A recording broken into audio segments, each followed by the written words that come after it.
I have to be honest with you. Today's been an interesting day.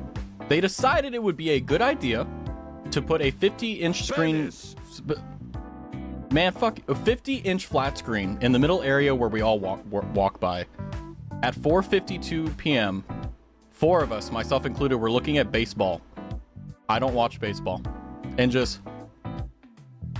in the middle of that conversation, we were talking about how, technically speaking, the megalodon is not a dinosaur, because technically speaking, a dinosaur is something that walked on Earth. And then I brought up the fact that I'm still upset about Pluto. Anyway, that was a 7-minute conversation. That's how my day ended today. But we're going to start our stream with Google Docky. Google Doc, it's that time again. It's that time again. By the way, I've literally spent all day reading, and I spent an hour before stream reading Manhwa. My eyesight is already going to get bad. You know, it is what it is. Welcome in, Bear. Welcome in, Roro. Welcome in, Marie. Welcome in, Naz. Welcome in, Dusty. Welcome in, Naz. Welcome in, Janae. Venus. Hi, Bone. How are you? So, yes, for those who are like, what's going on tonight? Big news for the unemployed. Sinder VT has responded, and it is about as bad as you think it would be. I haven't read it. I'm going into this pretty blind, if I'm being completely blunt with you. But I'm going to take a stream to read it because I think there's a lot to teach here. And I think what's really fascinating is that there's a lot of people who fall into this hole, which basically Sinder has built herself and fallen into and decided, oh, I'm going to make a house here. And unfortunately, I'm going to be honest with you.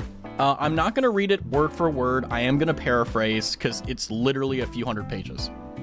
It's 1,000 pages. It's that long. So it's gonna be probably a 2-3 hour stream. We'll see how it goes. But the point is,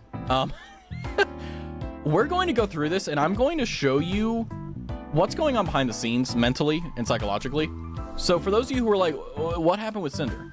So basically what happened is Sinder was a very big VTuber, probably in the highest echelon, highest part of the pyramid of VTubers, right? Female VTubers, at least. Well, there isn't one for males, but anyway, you know what it is. But the point is that she basically got outed for trying to control model artists, being very competitive and basically being very no with just unethical behavior behind the scenes. And essentially when she got caught, her response was, my boyfriend, her manager, another coin for the Shondo jar,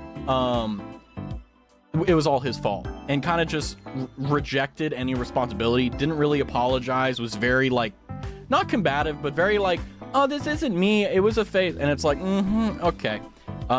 It's very difficult to take ownership of your own mistakes and responsibilities. And the problem is that most of the time when people do this, I will be completely blunt with you, the reason why people do this, the reason why people get caught in these situations and they don't apologize and they don't own up to it, is because they've never been taught how to. Some people like me, I'm born with it, I know how to do it, but it's very difficult to say I'm wrong and just legitimately just take it. You know? I saw the post of something to do with 1,000 pages and I was just like, it can't be that important. Most of it's going to be screenshots is my prediction, because there's no way in hell that she was able to type out 1,000 pages. Yeah, good luck. It takes me an hour to write 3,000 words, 4,000 on a good day. There's no way this is going to be 1,000 page. I mean, she's had 6 months, but it is what it is. Last one to say 3 to 4 hours, took it 10 hours to stream. Whatever. Work, who cares about work? We're streaming. Hi, Sans. Well, we're going to jump right into it because this stream is going to be a long one. So, hello? Hello? There it is. So for those of you who are like, oh my God, what is this? I'm not going to send you the link because you're not going to care. But yeah, we're going to get right into this. Not to get off topic, but I grew up with so much lying that I'm the reverse. I'd much rather tell you, yeah, fucked up than shove it. Well, it's not off topic. You're actually literally you're on topic. You're literally this is called a tangent. You're good, dude. The thing about lying and the thing about owning up to it is that if you're around it, yes, you're going to have a higher propensity to do the action that you see. But the reality of the situation is that you have to recognize and accept, okay, I fucked up. You know? So I think what I will read for sure is the first 2 paragraphs here. I think that this is going to be a really good example of where her headspace is, because this is actually a really good teaching moment. So whenever you're writing something, the only thing you should be thinking of whenever you're thinking, how is this going to be received is who is your audience? Now, I'm going to predict this is not aimed at 99% of the population, the people who actually have a brain. This is aimed at the parasocials, the ones who were in love with her, the ones that feel betrayed. I'm going to predict that 90% or more of this document are either ad hominems, which are arguments attacking someone's character, not character, but someone's appearance or who they are without it being legitimate. You can Google this if you want. And then the other half are going to be emotional appeals. That's my prediction. There's going to be zero ownership. There's going to be zero responsibility taken, because here's the thing. You know how long it takes to say, I'm sorry, I fucked up? One sentence if you use a semicolon. This is So this is a 1,000-page document for Sinder's apology. So she begins, "Hi, Raz. I'm just coming in and hopping off for the day. Have a good one, Will. We're going to be reading. I'm sorry. Get your glasses." Okay, I'll get to it. "Hello, everyone. It's been over 5 months since everything happened. I've never been good with words, and I'm especially bad at verbalizing my feelings. I've always hidden my insecurities, and it's hard for me to open up about things, even to the people closest to me. It was nearly 2 a.m. for me on the April the 26th when Nanolist and Bao posted their documents together, after I had finished streaming earlier in the night. I was awake for almost 48 hours by the time I posted my apology. Looking back at it, no, it wasn't good. I was not in a sound state of mind when it was written. I know. I was blindsided by any of this coming out and the accusations made against me. No one involved tried contacting me privately beforehand. By the way, I'm going to be honest with you, this shit... Welcome to being a VTuber. Like, I'm going to be honest with you, like, it's not a joke that the vast majority of the issues that people get into, it's high school drama.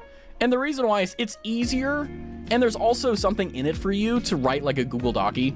You know, I'm trying to change my mouse cursor one sec. Additional mouse settings. How do I... Oh, there we go. Pointers. Magnify. There we go. For the blind. Yeah, like, no one's gonna do this. Unless, like, they really, really, really respect you. And even if they do really respect you, typically, if you've done such harm to someone, they're not gonna talk to you. Like, the door's already been closed. She was unable to eat, sleep, or do anything else but watch more documents and statements be released while everything fell apart. I didn't have Red. Did he jump ship? Ooh. I didn't have any of my friends, but I had the weight of the entire internet waiting to see what I was going to say and how I was going to say it.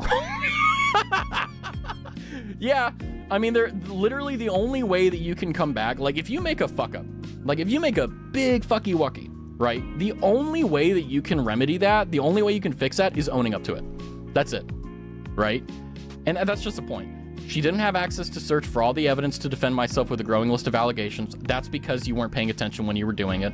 And I didn't have time to put it all together cohesively anyways. I was petrified. Yeah, and you just wrote an emotional thing that made your position so much worse. How could I possibly respond correctly to a coordinated effort like this in the state I was in without just blindly accepting fault for all the things I didn't do or no one... Okay, because here's the thing. If you did some of it, okay, here's what you should have done. Okay, if you're ever in this situation, first, own up for the things you did do. Say, I did do this. I did do that. Okay, just accept it, because everyone knows you did it. And there's proof as well. Then say what was not true. It is perfectly okay to say, I did this, however, these parts are untrue. It's perfectly fine. It's called a qualified answer. It doesn't need to be black and white. Yes, I like this person. No, I don't like this person. No, you can say, yes, I like working with this person. They're wonderful. They're really good at hard working. They get me the documents I need. However, in my personal space, whenever I went out drinking with them, I found them to be a little bit abrasive. That's fine. Admit the things you did so you can discredit the rumor. Exactly. Because the thing is that if you don't respond to a rumor, you accepted it. The silence implies consent. There's a reason that's a real thing. I rushed to get something out, defended myself the best she could in the heat of the moment, and posted just so that I could rest. No matter what I would end up saying, it would never have been good enough. Because you didn't hire a fucking lawyer. Like, I really think that if you're that rich, like, let's be real. If you're on the top echelon as a YouTuber, you're pulling in 5-6 grand a month. Like, let's be real here. You can hire a lawyer, get one from Craigslist, have them write it. So, like, literally, like, I don't think you guys understand how nice it is to, like, talk, like, just vent to a lawyer what's going on, and they just write something that actually is cohesive. Shit is dope. I've seen it before. It's so cool. Like, someone, and the lawyer's like, it's like they're like psychologists. It's cool. But anyway, it took Cinder a long time to mentally recover and have the ability to face any of it again. I couldn't look at anything Cinder related without breaking down. All of my fans that looked up to me were led to believe I was evil and encouraged to destroy it or donate my merch. Almost everyone I knew or cared about turned on me in an instant, and anyone who's ever had anything to say about me did. I had only one of my close friends message me after everything was out there. I received docs and death threats over these accusations, so I stepped away from the internet. I reconnected with Red and we worked things out between ourselves. So they broke up. You could actually have a defamation case of spun right. Well, the problem is that, like, I don't want to get into the weeds of the legality, but basically, like, if you're going to file a lawsuit, you have a lot of elements you have to think of. It isn't just like, oh wow, yeah, like, you actually defamed me. Like, you have to, litigation is expensive, bro. Like, if you want to hire a lawyer to go to trial, that's like 30 grand for 5 days. 8 hours a day, 5 days a week, plus all the work they do in the evening. Like, it's a lot of money. So it's like, how much are you gonna get back, you know? But the question here as well is that, well, it's clear that Red and her broke up, so womp womp. Although he was responsible for the vast majority of, I think it was very, like, she was definitely the person that was, like, doing it, but I think Red was enabling her to make it worse. Maybe we'll see something about that later. When we were both ready to, he helped me with the long process of making the stock. You fucking idiot. You fucking, sorry. This is so stupid. Okay, so we can't rely on this document because she didn't write it. Her and Red did. If I wrote you a memoir about my most deeply closeted secrets, but I said that it was actually written by me and someone else, you wouldn't believe it. It's so frustrating. I didn't say anything else to anyone sooner, privately or publicly, because no one would believe me until I had absolutely everything put together to post all at once in one place. Ooh. Now, I'm curious to see if she actually has any rebuttals. Purpose? What is this, a fucking college document? So this is her goals. This is what she's attempting to achieve in this document. Present the full story and facts about what happened, the complete transparency, defend herself against what's been said, provide her and Red's perspective, blah, blah, blah. Oh. This is a hard one for big VTubers. This is the hard one. Take accountability for everything that each of us are guilty of in the past couple years, whether they were revealed in the original documents or not. This document will not absolve either of us for all wrongdoing and isn't trying to.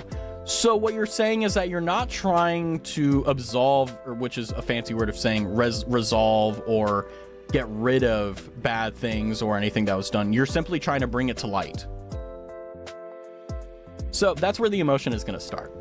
Oh, you said this about me. I'm going to say this about, remember when you cried to me about your deep insecurity? Yeah, I'm going to tell you about this online. Okay, well, here it is. Dispel the rumors, misconceptions, and theories. Show how and why things actually occurred. Refute discrepancies. We've done something wrong. Okay, that's kind of just... Document contains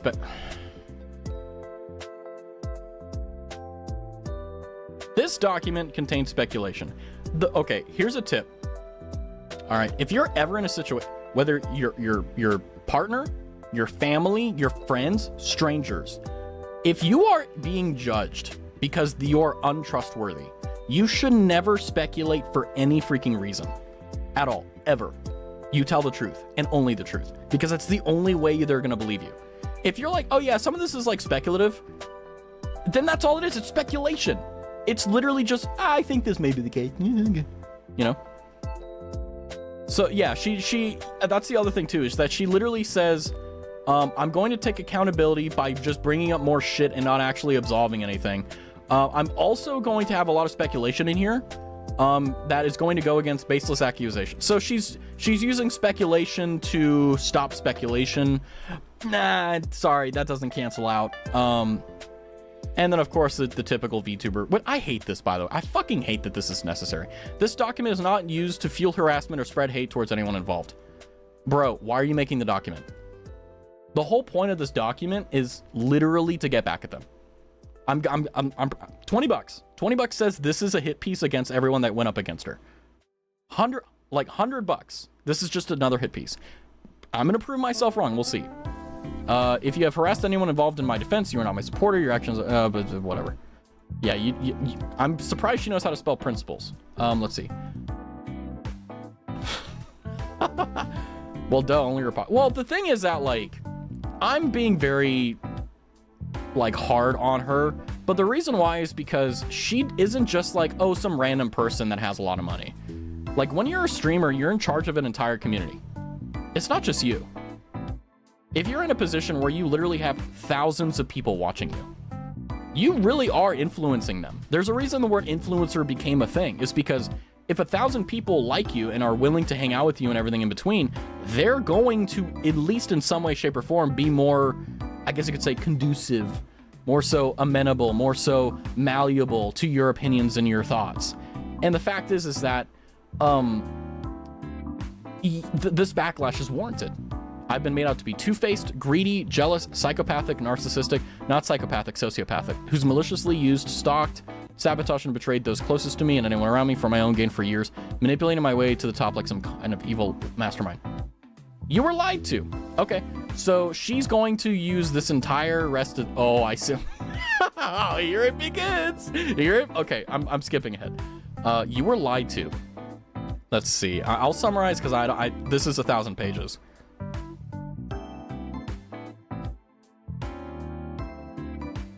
Okay, so she's saying that everything that's come out has been blown way out of proportion, but she's not denying the allegations. She admits that her and Red have done wrong, and all that will be addressed here. However, the story everyone was told was not the reality. The past fight would have been fake for the story told about me. So she's saying that in order for the events as it stands right now to be true, someone would have to be lying. Okay, I believe that. I'm a cynic at heart. I believe that. I think there's a lot of stuff that we don't know about this. I'm amenable to understanding that. So is it good or bad? Oh, it's gonna be bad. Also, for the love of God, in Google Docs right now, if you have it open or in Microsoft Word, hit Control J, justify your text. Let it all be nice and orderly. Sorry, I'm losing my mind. So it's bad, yeah. 2 people responsible for how things played out, with a third merely having an axe to grind. Nanoless lied overwhelmingly about what happened between her and Red, sat back and played everyone, including my friends. Shy Lily lied about me from the start, orchestrated things behind the scenes, and manipulated the public to their side. Silverveil took the opportunity to lie about all of our interactions together, lie all about our interactions, making things even worse for me. They had the most to gain for... So she's saying that they did it because they had something to gain for canceling her. Okay. All right. None of them could take accountability for their own actions and pushed it all onto me instead. But what did they do? Nanoless literally was on the verge of, like, a mental breakdown because she was being pushed into a corner she didn't want to be into. Lily literally didn't say shit about the thing, and then it came, like... I think, if I'm not mistaken, Sinder brought it up first. Like, she brought up... No, I'm wrong. Lily and Silverveil did put a statement out. I'm wrong, I apologize. But the thing is that, like, their statements were not like, oh, I'm going to reveal something extremely intimately private. It's like... I think their reaction was just like, they were gutted by the fact of what she did to Nanoless. I think that's it.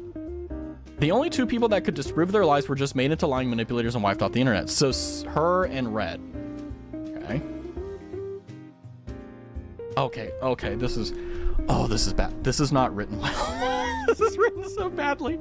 Let me just summarize. I haven't looked at this document before, so give me just a second. I have nothing. Okay. By the way, I'm gonna teach you. This is actual knowledge. One of the best ways to tell if someone is lying is if they say, I have nothing to hide and there isn't a reason to hide anything anymore.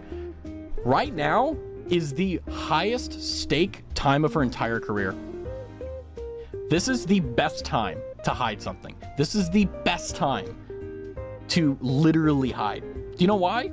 Because this is her chance to win people back over. And the only way that she'll be able to do the masses is if the facts are incorrect. The facts remain as such. Nanolist was being basically pushed into a legal agreement to be the only model maker for Sinder so that her model would look only a certain way, therefore adding more market quality because only her model looks like that. So this is textbook like monopoly. Okay, very textbook.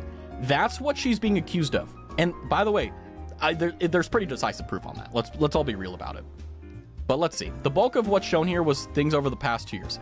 So here's the thing that I really hate about Google Docs is something will happen in the past 6 months and they will go over the past 2 fucking years and it will have no bearing on what actually happened.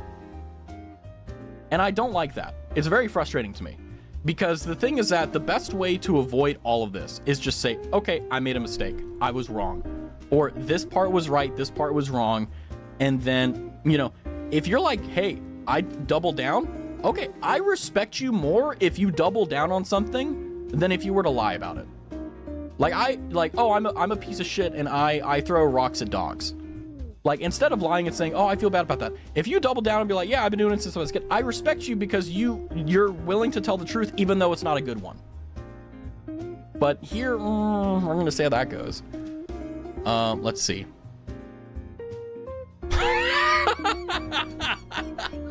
Okay, sorry.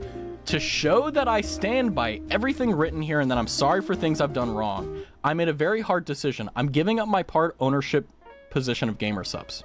Now, I'm going to tell you something very honest here. Okay, this is the business side of Raz coming out. Do you know how she's giving up her ownership of Gamer Subs? Okay, you want to know? You want to know? So for every company, there's something called shares. You guys probably know what those are, right? You buy them on the stock market, you lose all your money. It's gambling for the white collar people, right? In companies, there are shares. And whenever you become an owner of a company, let's say you have an LLC, right? A limited liability corporation, right? And you have 3 people that own it. What that means is that 33% of the shares are divvied across 3 people because 33 equals 100. And there's only 100% of shares that can be given out. Now, here's the thing. Let's say the company's only valued about $1 billion, $1 million, right? It's just $1 million. That means the shares values, 33% is $330,000, right? So you want to know how she is giving up her part ownership? She's selling her shares. Now, if she were to do the noble thing, which is give her shares, which you can do, it's a strike of a pen, that would be free. But I bet you 10 to 1, Gamer Subs bought her out. I will put $1,000 on the fact that Gamer Subs bought out her ownership portion. I guarantee that's what happened. I guarantee that's what happened. There's no way. Even if I was her in her position, I would not give up those shares. Are you kidding me? Especially if she had enough shares to have majority opinion, like actual power in the company. There's no way she's not doing that. Now, here's the thing. I may have been wrong. Maybe she did actually give it up and didn't sell them, but I guarantee there's a reason why she didn't do that. It'd be funny if Cinder does pull a short. For those who don't know, shorting is basically, it's a fancy term in business or when you're selling stocks, where if you're basically making money if the stocks go down. So when you buy it, or when you put a short, when you get a short option, it's one of those weird things. What that means is that if the value of the company goes down, then you make a lot of money. That's why GameStop was so big, because the Wall Street thought GameStop was going to go down. So everyone bought it to go up. So Wall Street lost millions of dollars because of Hihi. By the way, we should do that again. Anyway, point is, I'm going to read the rest of this, okay? I've worked so hard for them, and earning this position one of the biggest compliments. As sad as I am to do this, they suffered a lot of damage. If they were a publicly shared company, I would have shorted them too. This is my responsibility as part owner, and I don't want to harm anyone with negativity.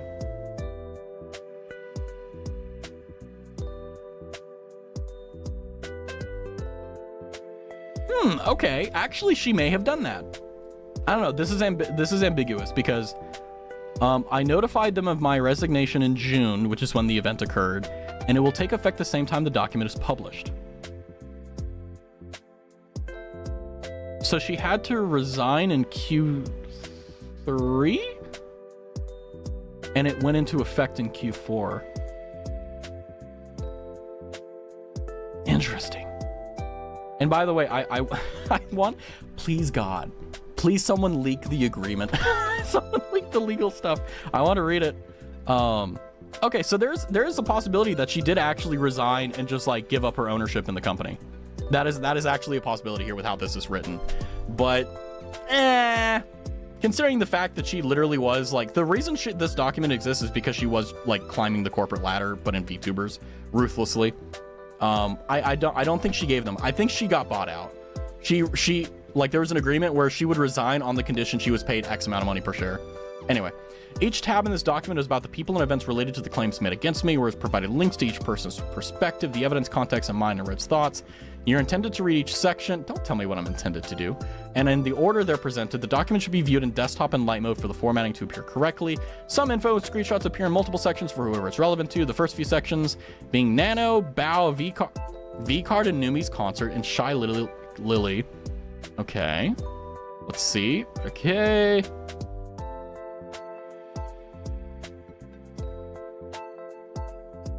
You guys want to know what a document written in AI looks like? I need to say this about this document was written without the use of AI. Why is this relevant? By the way, for those who were like, well, Raz, you said you were going to get into the psychology of this. She's extremely paranoid. She's literally so paranoid, she's worried that people think that this was written with AI. This is kind of where she's at mentally. Oh, God. Okay. She's admitting that she knows it's going to cause harm.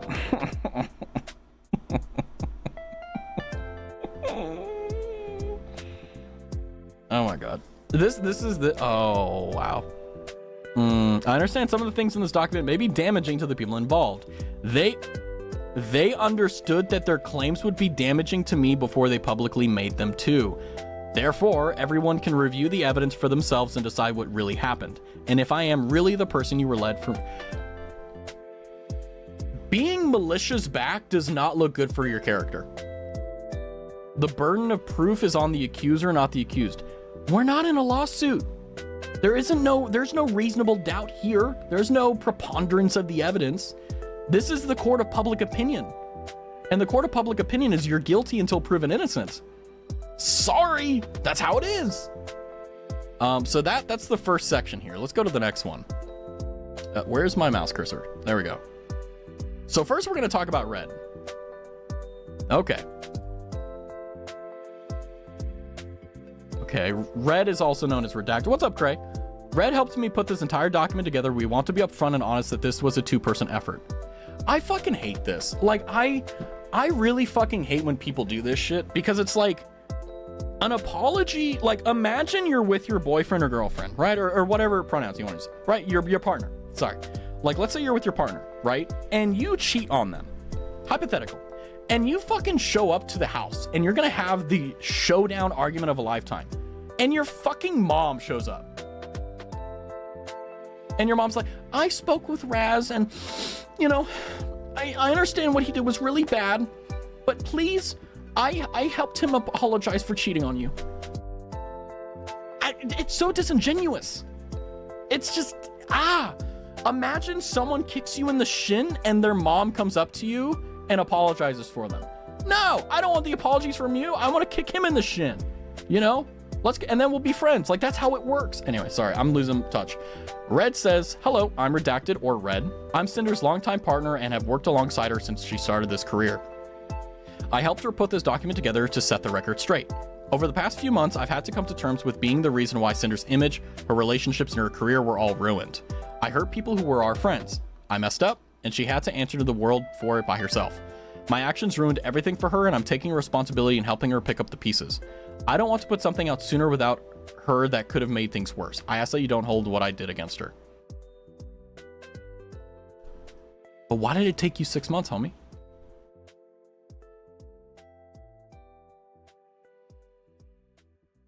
Hold on. I'm noticing that the way that Red is writing is the same that allegedly Sinder has been. I think Sinder didn't write this. I think Red wrote this. I think Sinder was sitting in a Discord call and he was writing this out. Like, I think Red ghost wrote this entire thing. The job economy is trash. Yeah, don't leave your job. I'm still surprised I found mine, I'm gonna be honest with you. I was like, what the fuck? Are you kidding me? Red and I.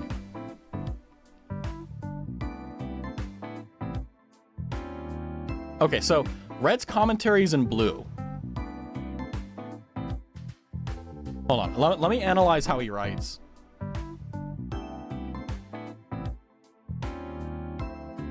He uses a lot of simple declarative sentences. Comma splices.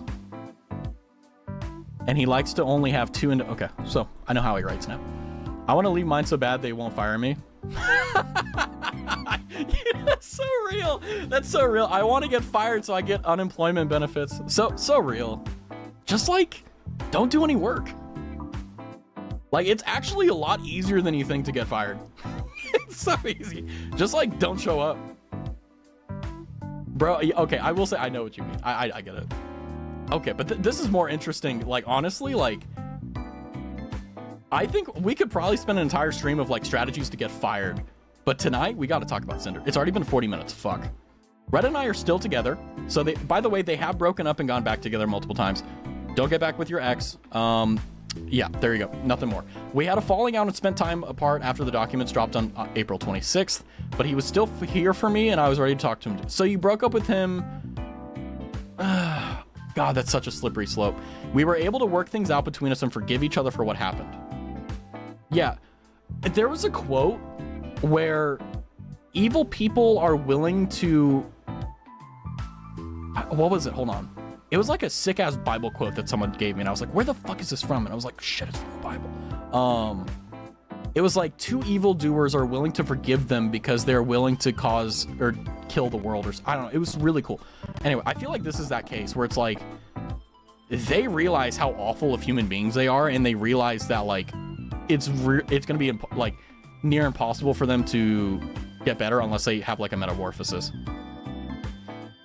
She wasn't planning to say anything about this again publicly, but felt that she needed to. Okay, so now we're gonna get into their drama. Okay. Years ago, I cheated on yeah, oh, I forgot about that. Okay, so Sinder cheated on him. Oh, that's why he said it was ironic. She cheated on him for selfish reasons, mischaracterized the person he was. Let's see. Both of our problems. No, you literally cheated on him. It's your fault. What do you mean his problems? The only thing that he's guilty of is being stupid enough to take you back. Like, I'm sorry. This may come across like really rude, but like, you need to hear this. I feel that there are a lot of people in the world that just don't hear the honest to God's truth. They just get told like, you know, like, oh, I'm gonna placate you and just be like, oh no, it's fine, everything's okay. Like, no, you need to hear the truth. I'm so tired of seeing like, because this is just going to be a death spiral. Like, let's pick up everything that's being looked at right now with the Sinder situation, right? Let's put it in a box and put it to the side. After that, what are they left with? They have a broken relationship where they don't have any trust. The love is gone. They backstabbed each other and they have nothing together. Everything that they've built has literally crashed down and they don't have a foundation, because if they had a foundation, she never would have cheated on him. And he wouldn't have ever done this like ruthlessly like business thing, because he would have recognized that's not what Sinder would have wanted. But in reality, we all know that that's actually what she wanted, which is why he did it. She enabled his behavior. Anyway, it's just couples counseling. Red and I have always had some level of communication. Sorry. I'm a prophet. I'm a prophet. What can I say? Okay, this is kind of boring. I don't really care about this. I don't think anyone cares about this. She cheated on him. Now, okay, this is important. So one thing that happened is that whenever she did become big, whenever she became Sinder, she did actually hide the fact that she had a boyfriend, and she represented Red as the manager. And, you know, they agreed to tell their closest friends.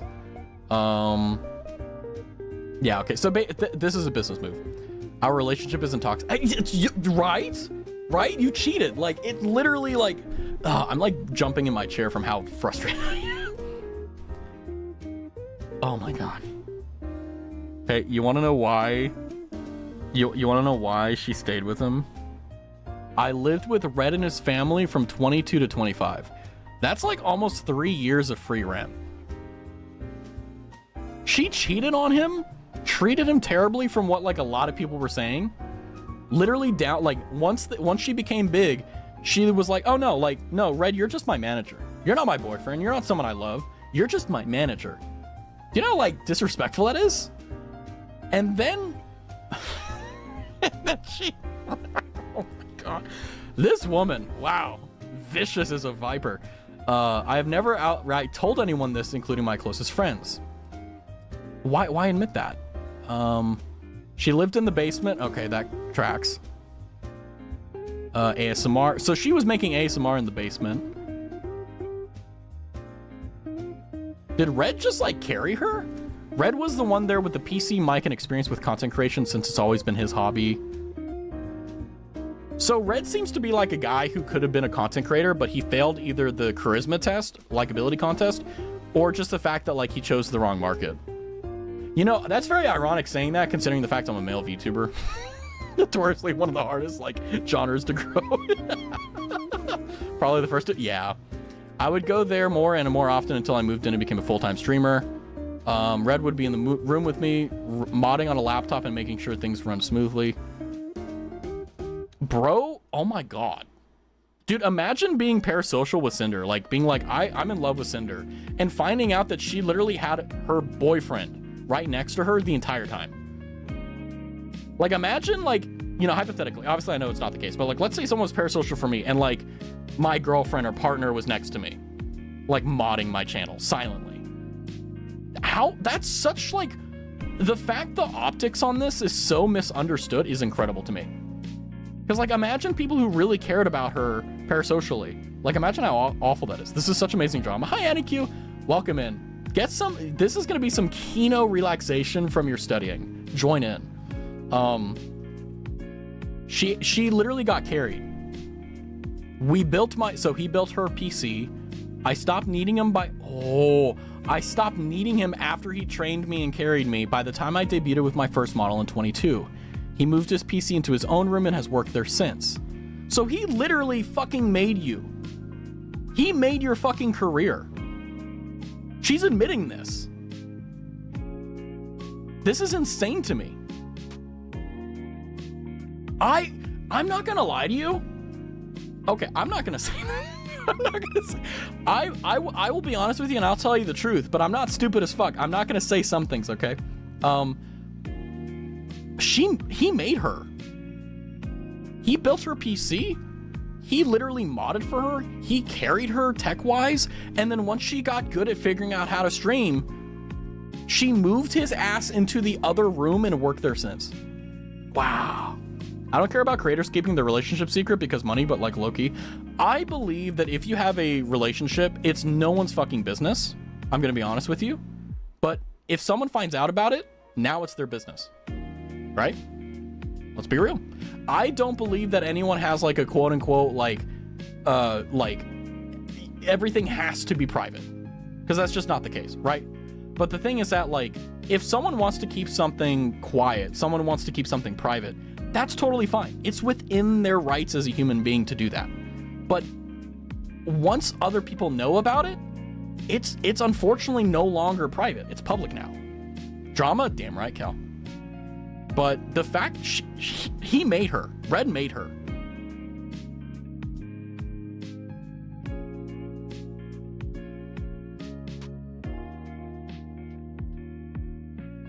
Wow. So in February 25, after 3 years of him carrying her, she moved out. Crazy. Red was in the...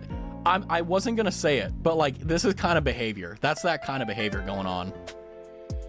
Unironically, because didn't she say she did ASMR in the video? Yeah, no, she literally like, she did she was the actor, or sorry, actress, but he did all the work. He did the mixing. So pre-Sinder, I don't know. I don't know. She hasn't said about that. The reason she's revealing it now is because we easily could have gone through other DMs like we did in the last 3 years, but we didn't. It's not like we showed each other our messages directly. Wait, hold on. There's some between the lines I gotta do here.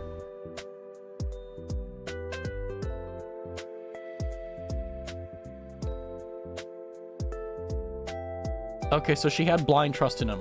Cool. Okay. A little bit confusing for me there, I'm gonna be honest. Oh, you've got to be fucking kidding me. This... I'm choosing to have Red continue working with me. Oh, no. Are you kidding me? This is where you hide shit. This is where you keep him in the background doing stuff and you just don't make a fucking noise. So who am I supposed to hate despite knowing nothing? No one. You're not supposed to hate anything. You're not supposed to hate anyone. The whole purpose of this is to recognize that people make mistakes and you need to learn from them lest you make them yourself. No one, in my opinion, you just gotta shake your head. Yeah, this is like, this is kind of peak dumb. Like, honestly, it's really bad. He will be doing most of what he did before for me. So what she's saying is he's going to do the same thing he was doing before, except he's not going to do any work-related communication.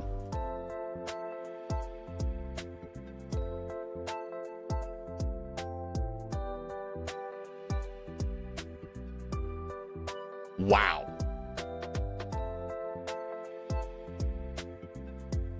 Wow.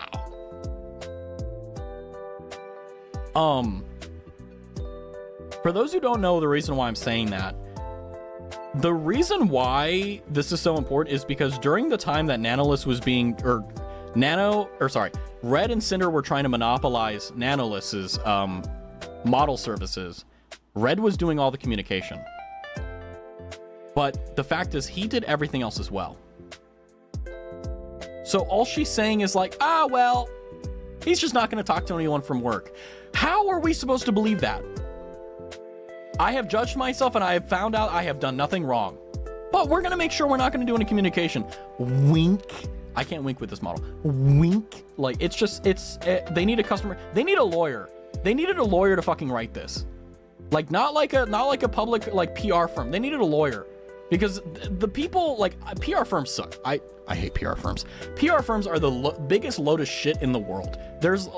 If you work in PR, I'm sorry. I'm saying it. Most of you guys should be fired. Y'all suck. Y'all fucking suck. Anyway, sorry. Just trauma. Anyway, just hire a lawyer. Even with how involved he was, Red is still his own person with his... Oh, God. I don't want to read this. So she's saying that he's still going to be a director of business. He's still going to be a consultant. He's still going to do all this. This is horse shit.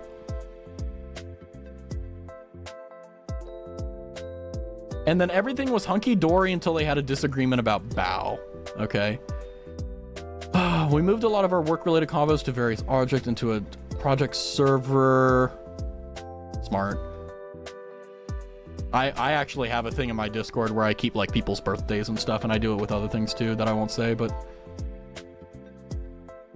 besides the allegations in Nano's document, no one else we've worked with has ever complained about Red publicly. That the only, like, absence of evidence is not evidence, I know, but at the same time, it's like, there's a reason no one's defending him. Because it's such incorrigible behavior. Like I said in my apology, so referencing her apology, there were things Red didn't tell me about or hid from me. Okay, so, oh, she did it. The one thing I didn't want her to do. So what she's saying is that all of the business stuff regarding monopolizing like Nanolist wasn't her. She's saying it's Red's fault. She's scapegoating Red. Red's inclusion of Bao and Cotton in his exclusivity deal with Nano in January 2025. So basically what she's saying is that, yeah, you know that exclusivity deal? That was like the biggest fucking problem with the monopoly. Yeah, that was just Red. That wasn't me. Okay, very believable. Red telling artist number one Bao was someone he considered competition while discussing exclusivity. Yeah, this is bad. Red's conversation with Nano about Shy Lily. Red's conversation with moderator one about Silvervale. Oh God. Red asking artist two. Oh my God. She is just scapegoating him. And she didn't even fire him. He's still an employee. That's incredible. I asked my girlfriend if I was the only one she's been with. She said yes, the others were 9s and 10s. Oh. Hi, Tan. I'm sorry to hear that. Get in the drama, though. Hey, babe, we need fat stacks again. Can you take the blame? Yeah, sure. Yeah, this is literally what it is. This is two people who they have no morals. And what I mean by that is not like, oh, they'll kick puppies. No, what I'm saying is that this is like sociopathic tendencies. This is like CEO behavior. Like, oh, okay, like we got a bunch of people killed on a construction site. All right, how much do we have to pay? That's all they think. Like their mindset is, I'm going to scapegoat Red. The stupid people are going to believe it, and I'll have my viewership back. That's her literal goal. My girlfriend asked me to stop playing Wonderwall on the guitar. I said, mate, the dad jokes. God's sake. Privacy is hidden for this. They were introduced late. Wait. The names are hidden to protect their privacy since they work directly. They will be introduced later. Oh, they're gonna stay hidden, but okay. Falling out.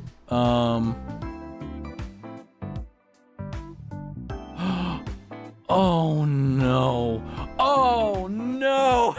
What a fucking idiot. Oh my god. This is so bad. Okay, bye. Have a good one, Ted. This is bad. This is bad. They're not amoral. They're amoral. No, they know what they're doing is wrong, but the benefit of doing it is right anyway. So that's kind of sociopathic. They know it's wrong. Society, like, it's not. They just don't feel that. Like when you like hit someone by accident, you're like, ah, fuck. Sociopaths are like, oh shit. What is my consequence for this? And only that. But they're more just idiots. I've worked with a lot of idiots. It isn't just stupidity. It isn't just stupidity. People, when they're in their worst, will become their truest self, or they will become the worst versions of themselves. Okay? Now, you have to understand, it's been 6 months. 6 months is a long time. A long time. Now, the problem with that is, yes, 6 months is not enough to heal a broken heart or anything, but there's stupidity and there's malice. We have to look at the optics here. Like, seriously, let's look at the optics. Sinder says in a public thing that effective immediately, Red will no longer be managing her VTuber activities, no longer represents her as a creator, brand her intentions, and then she's going to rehire him to do exactly that again. There has to be something worse than stupidity to be indifferent to the negative externalities of your actions.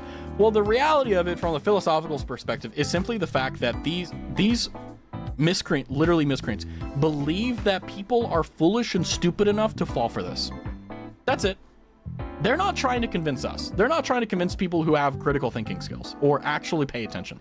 They're trying to convince the emotionally unavailable, the mentally, well, just like not there, like the other, I guess you could say quote unquote stupid people, but I don't think that's accurate. I think it's more so the case that emotionally vulnerable, mentally unavailable as well, people who are emotional. Because believe it or not, this is unfortunately true. A lot of people are very emotional. It's called emotivism. They don't make decisions based off of what is right or what is wrong. They make decisions off of how they feel. Does it make them feel good? Does it make them feel bad?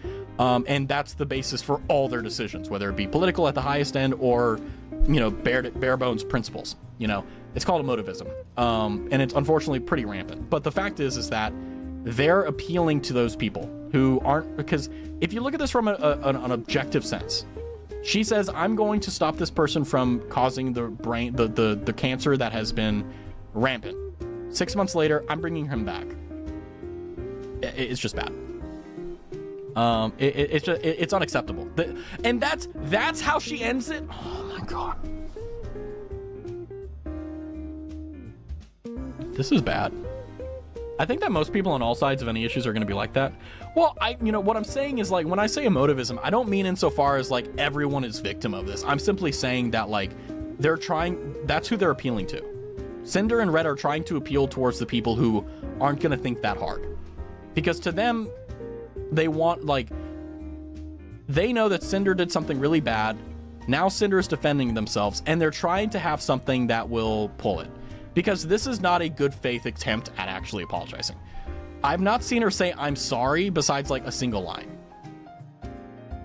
And like, you can say I'm sorry more than just saying I'm sorry.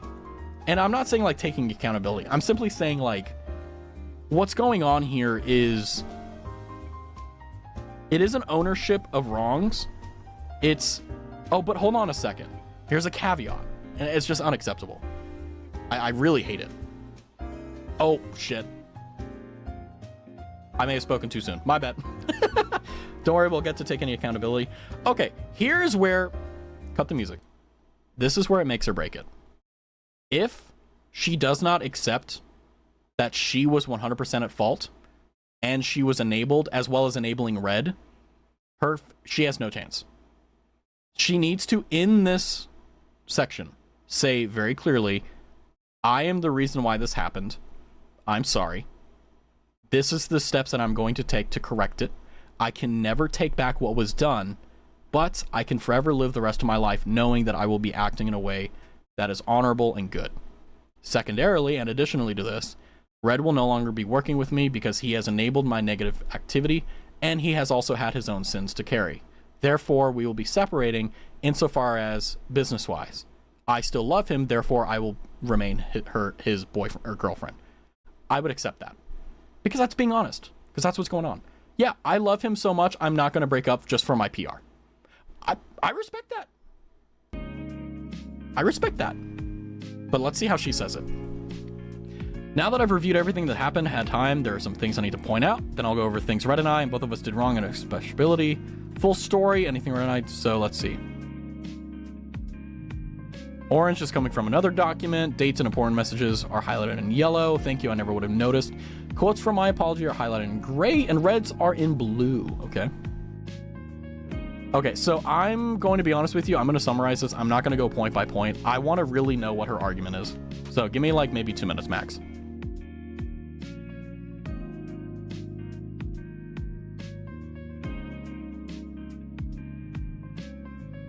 Okay. So this is the most important thing. Pushed everything onto Red and didn't take accountability. Let's see. Oh, is she doubling down? Okay.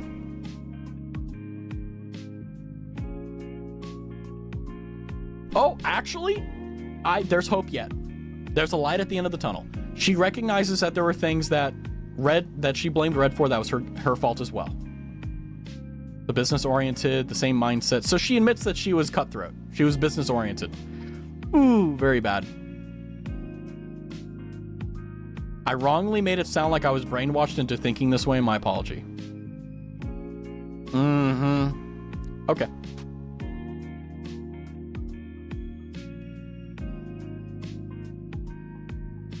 Okay, this is all speculation. I'm not going to speak on this because I don't know.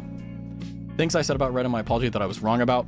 He did not manipulate Nano, so obviously she didn't wait to confirm that. Who would have thought? He did not push Nano to not work with Silvervale, and she was a... Silvervale is just Captain Strays. Poor Silvervale.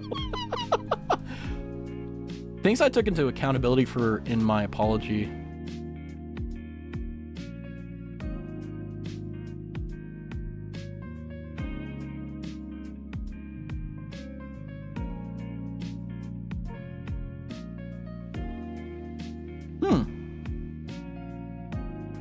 You know what's funny? Is that when people typically do ordered lists, they typically place the thing of the highest importance to them at the top because it's the first thing that comes to mind. I do find it ironic that one of the last things that she puts in this is cheating on her boyfriend and neglecting her friends. That's like the lowest of her priority. And the highest is guilt-tripping Nano, which is relevant because of the fact that that's the most important thing to talk about. This screams just vile. Control F Silvervale if you want to see that. Oh my god!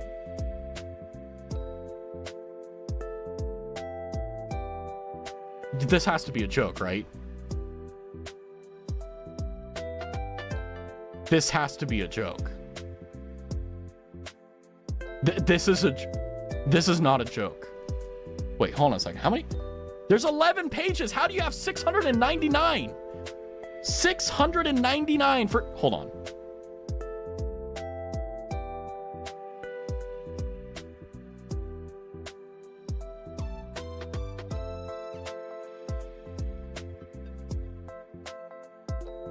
This is incredible.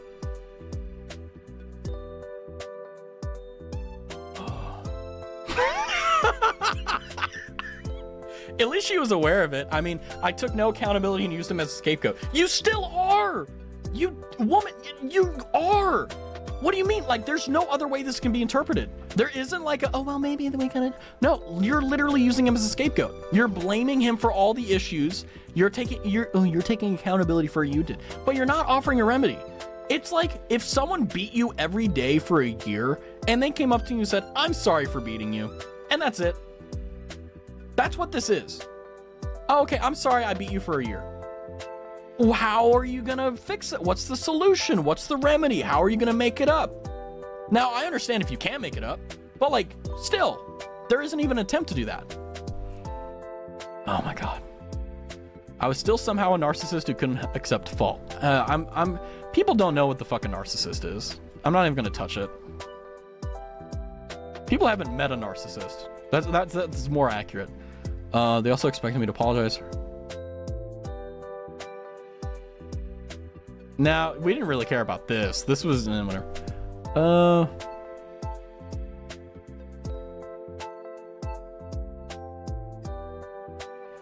Okay, I'm gonna be honest with you. I don't know very much about Red. All I know is that Red is basically the guy who made her career and is basically the 4-letter word energy, because I don't like saying that word. And not only that, but I think that he is very much so the unemotional, like, businessman, like very cutthroat businessman, but with like zero emotional intelligence whatsoever. Like, that's kind of the vibe I'm getting. I wonder if I'm right. I've always been more or less the creative lead on things we did, like model designs, project ideas, the art in general, and Sinder often agree with my creative judgment. He misspelled judgment. She trusted me to do the communication I did for her without oversight. So he had full creative control. A lot of times I would be the one talking to the artist we were working with who only knew me as Cinder's manager. If I knew the direction I wanted to take something, with or without talking to Sinder beforehand, and I said, I want this art to be like this, instead of Sinder wants this art to be like this, then it felt like an awkward thing for me to say. In my mind, to the person we're working with, I'm just the manager, not the creator, not the streamer, not their client. So you're fine with lying to the world about dating someone, but you're not fine with lying to someone who's just trying to make money? Okay, I guess in business you want to make friends, right? All right. What I myself wanted wasn't important. What Sinder wanted was. So that's his motive. To Red, he thinks that he did everything for her, and he did. I will give it to him. He did do that. Also is the reason why all the stones paved to hell were placed by him, but it is what it is. So in order to give weight to what I would say, I started using we early on without speaking for her directly and saying, if we...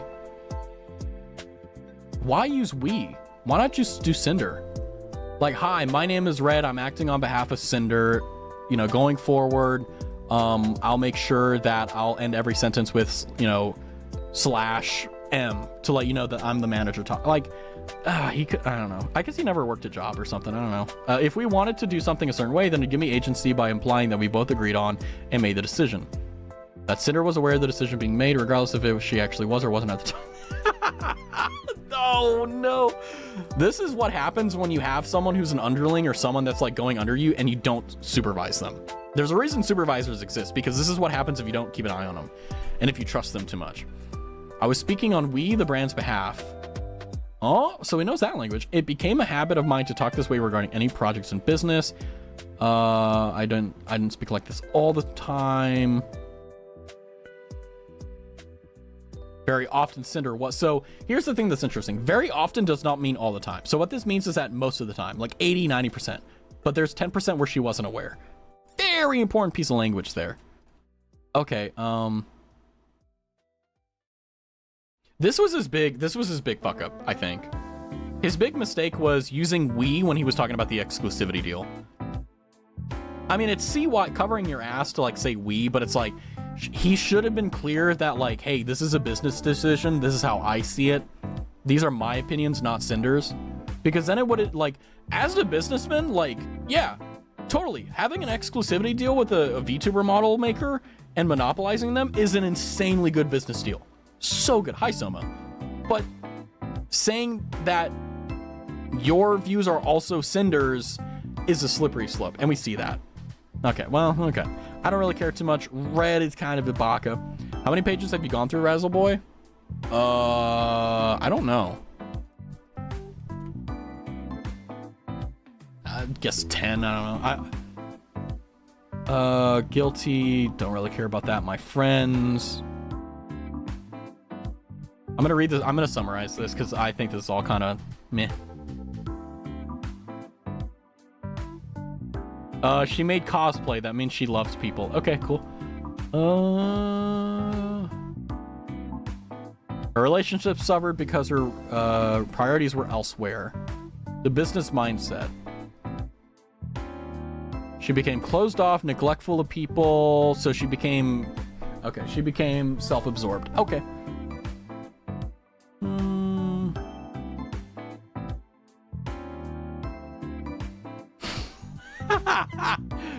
Okay, pro tip, whenever you're in a situation where you're making a lot of money, never talk about the money. Don't say, the money was nice, but it was never a driving factor ever. Don't do that. This is all so disingenuous.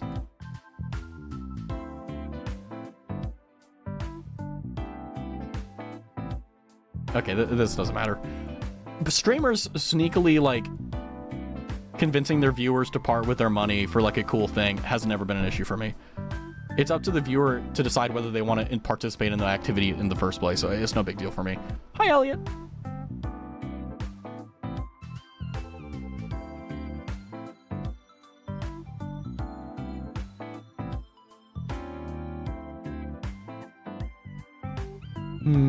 Let's see.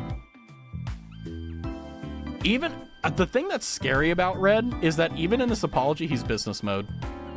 Listen to this phrasing. The content creation sphere is massive, and the VTuber sphere is a fraction of what it is with its own audience. Everyone is always doing something, launching something, playing something, and it's a constant race of relevancy, whether you want to look at it that way or not. It's the nature of the industry. Ooh. Mr. VTuber guy, you're back. How's your job treating you? Honestly, way better than these two jobs are. My job's been good. Honestly, like, sidebar, like, the work is a bit interesting. There's some things that are, like, weird. They're, like, the industry is changing, so there's a lot of new things that are kind of coming out, but it's not too big of a deal. You know, there's a lot of repetition about it where I don't mind that. I mean, I like consistency. I like predictability. I like chaos sometimes, but not, like, every day, you know? Like, I know, like, tomorrow when I go in, like, I know what I'm going to be doing for most of the day. Sure, there may be something that pops up, but, like, generally speaking, like, I know what's going on. But yeah, I love it. It's great. It's fun. I like it. By the way, I will say days go by really fast, so I don't mind it. The days are short and the years are shorter. You're reading the doco note? Yeah. I'm gonna be honest with you. There's gonna be a point where I skip a lot of this because this is just all like hogwash. So Red's entire like motivation was to stay relevant. Okay. I don't care about that. Tricky.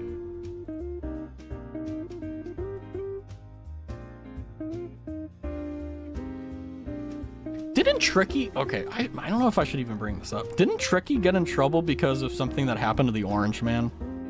Or am I thinking of someone else? I think I'm thinking of someone else. It's 100 pages off the Bible. That's okay. I'm not, like I said, I'm not gonna read it like most of this because it's kind of bullshit. It's kind of just bad. Okay. So, like I said, I'm gonna do a good, not a good job. I'm gonna do an okay job of reading this.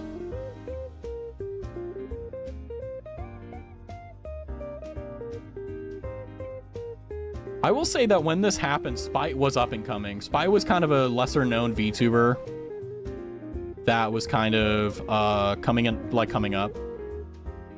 And she like established herself shortly before all this kind of went to shit.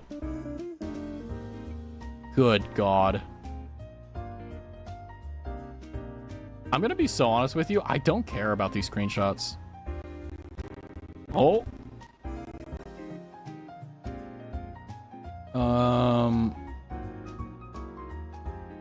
See, this is what I don't like about him. He's looking at the entire thing as a business transaction, a supply and demand. He doesn't understand that, like, I'm gonna pull back the curtain a little bit. A lot of the things about being a successful businessman in the VTuber industry is, even if you don't feel it, faking decency and genuineness. Fishoujo CEO. Like, yes, it is supply and demand. Yes, it is a matter of likability. Yes, it's a matter of relevancy. Yes, it's all this stuff. But the fact is that, like, you need to be suave about it. You know, it's just, even if I were to adopt this mindset, like, yeah, sure, supply and demand. But the thing is that, like, the whole point of VTubing, the whole point of content creation is to have fun. If it becomes a business, you should not be anywhere near the decisions creatively. People have summarized it honestly. Again, she only needed to say one word. Yeah, sorry. Or my bad, homie.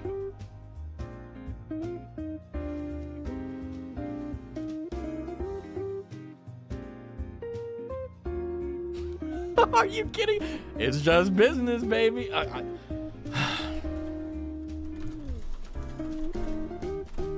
Damn. Whatever. I was gonna read most of this anyway. So, sorry for all I users here. I think this is completely, like, voluminously unnecessary.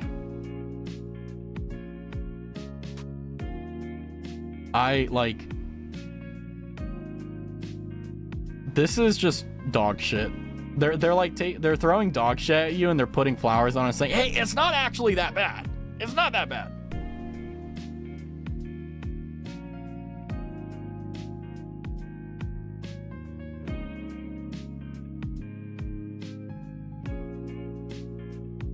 Oh my god, they're going through a fucking story time. They're basically giving a chronology of events as they happened regarding nanoliths, which I didn't see any new screenshots. Like, that's how bad this is. So they're just, like, clarifying. I hate this. Let me read this very quickly because, like, I want to see, like, what her addition to this is.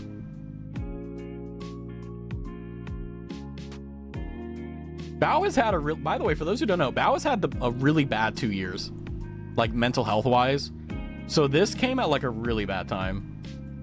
And she literally admitted that she had no idea. You're not friends with someone unless you know what's going on inside of their head. Even if you don't know the specifics, you should know something's up, you know? So she had previous knowledge of the model.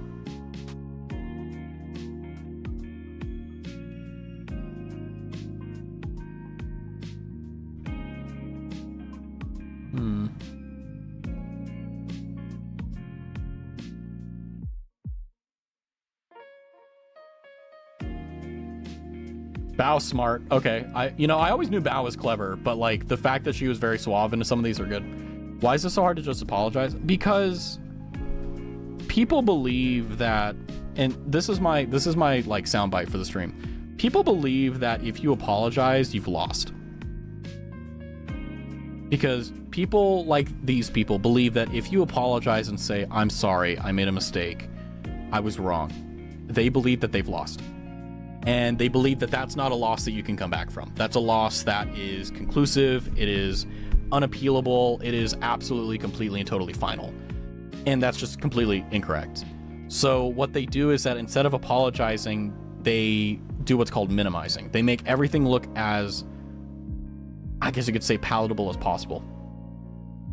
And it's really gross. What are you discussing today? Basically, Sinder and Red's Sinder has a boyfriend and manager called Red, and Sinder and Red together in concert basically tried manipulating Nanolith, a model creator for VTubers, to only make models for them, and also as a consequence caused her to cancel models and other things for other creators like Bao and other major VTubers purely because of business. And this is kind of like, I'm gonna be honest with you, I don't really think I need to read most of the document here because it's the same thing.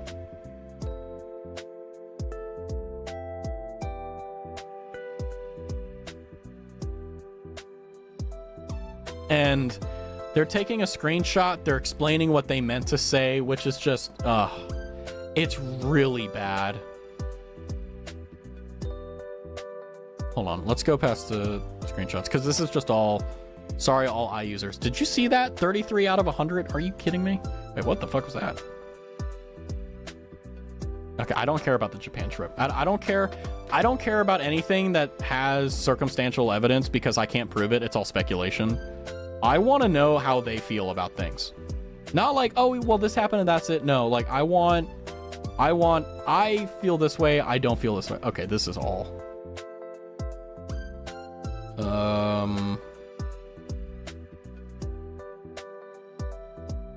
This is all just clarification. This is redefining terms. This is just sophism. This is all this is. This entire document is just sophism. Red is literally just redefining words and saying, like, oh no, that's not what I meant. When I said that her song flopped, I meant that like to bow standard it flopped, not that it flopped like completely. There's cons with being a cutthroat businessman when you have to be like mentally capable of like being sincere. It's very hard. Let's see. Okay, this is the only thing that matters. Everything else doesn't. I messed up and hurt one of my friends knew me. I agreed to be a part, but I let her down and canceled my performance.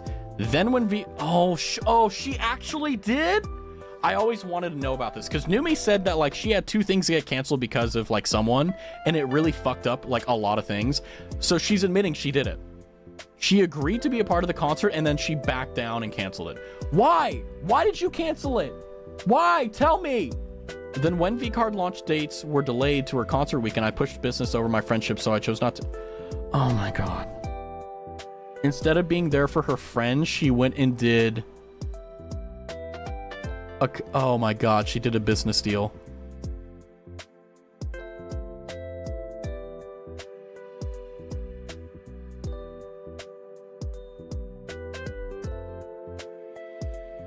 Wow. Okay, so that was true.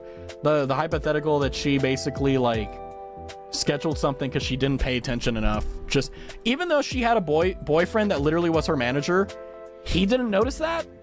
The guy who's apparently working like 18 hours a day wasn't smart enough to figure out when she was doing a massive concert, even though all he's been doing the entire time he's been her manager has been looking at everyone else's competition to figure out what to do. If you're looking at someone like their competition, you're going to know every single thing they're going to be doing, publicly and privately. You're going to know what their goals are. You're going to know where they're going. You're going to know how they're trying to achieve it. You're going to know who their vendors are, who their blah, blah, blah. And then what you're going to do is you're going to try to outdo them. That's how it works. So them not knowing, or allegedly not knowing that it was going to happen on that day is horseshit. I call horseshit. Well, wrong. I missed a lot of what you said because they needed me for something. It's the same. It's just... Oh, man.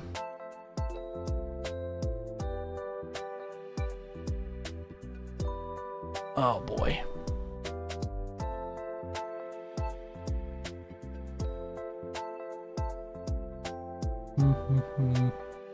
So Lily actually stopped talking to her like March of 24. So she was already done with her for a while.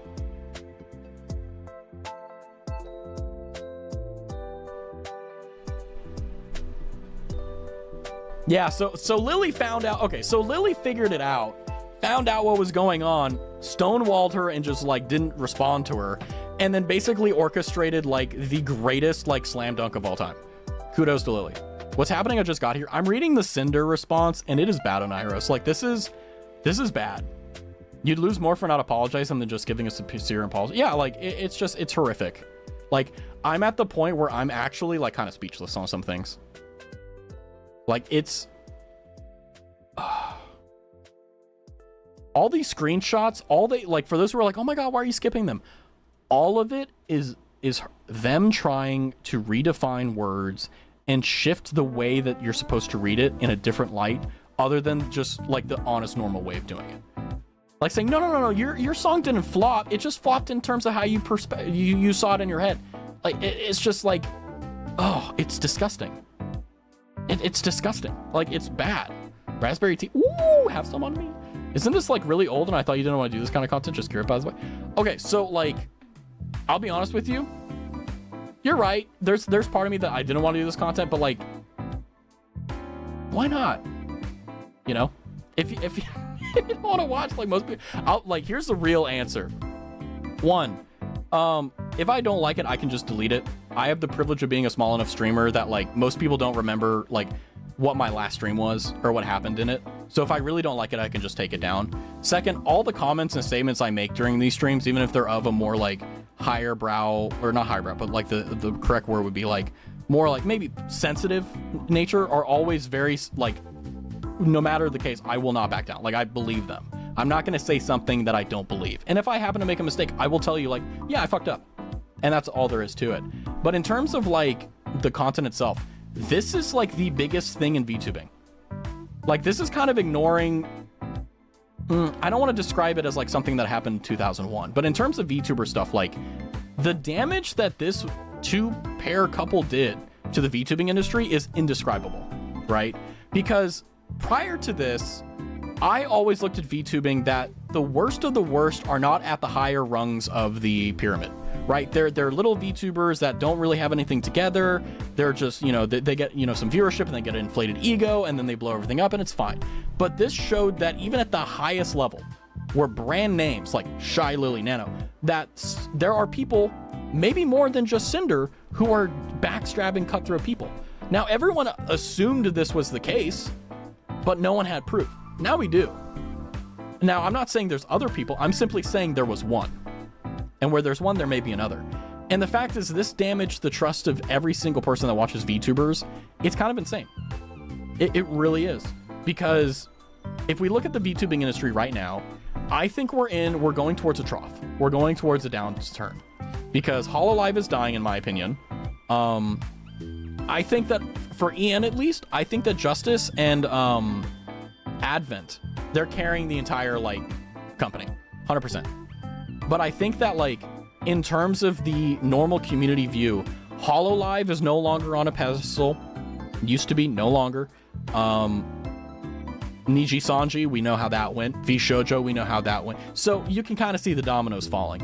And then not only that, but now the bastion of everyone else, which is indie VTubers, we have people who other people collectively have literally made millionaires. You may not, they make a lot of money. You think they don't make a lot of money. They make a lot of money. Millionaires, right? They never have to work another day in their life. And this is what they're doing behind the scenes. Imagine being a top donor. Like, let's say you give $1,000 to a streamer, right? Imagine coming out and finding out that they cheated on their boyfriend, they backstabbed their business partner, they backstabbed their friends, and instead of apologizing, they're just saying, well, that wasn't me. It was my manager, you know? But I will say, like, in terms of the context, like, when it comes down to making sensitive content, I don't think this is sensitive content. I think the things I say may be a little bit sensitive because I'm not sugarcoating them. I'm not like, oh, this is very unfortunate, because it's not interesting. Like, if you wanted, like, very, say-so, like, responses to this, you wouldn't watch that. There's a reason why, like, drama VTubers are so successful, because people want to hear what's going on. And if you don't sugarcoat it, you tell the truth, because that's the only way you can do it. You can't sugarcoat, hey, Sinder backstabbed everyone. That's what happened. You can't be like, well, Sinder was a little bit emotional and she made a mistake. No, she did this multiple times, you know? But what I will say is that, like, when you're making this content, I mean, I don't even think this is content, to be honest with you. I think it's just me kind of talking. But I think the fact is that, like, it's kind of a reminder for me. So it's double-bladed. One blade is the case where I can see that I will never have this issue, because when I think of I have a problem with someone, I talk to them. If I have a situation like a Google Doc, which I probably never will, like, there's going to be a clear chronology of, like, hey, I tried talking to them here. Hey, let's imagine I'm, like, big enough to actually go to conventions. Like, hey, I tried talking to them at a convention. I didn't just try sending them in the Discord DM, or I tried physically talking to this person, and they still didn't want to talk to me. But the thing is that Google Docs don't work. They don't cancel people. Well, not anymore. But the thing is that, like, well, this one is the exception. Like, a lot of the Google Docs are just like, oh my God, she said something mean about me and I don't like her anymore. That's, like, kind of how most of them are. But the thing is that, like, when it comes down to chronology, you have to look at it very simply.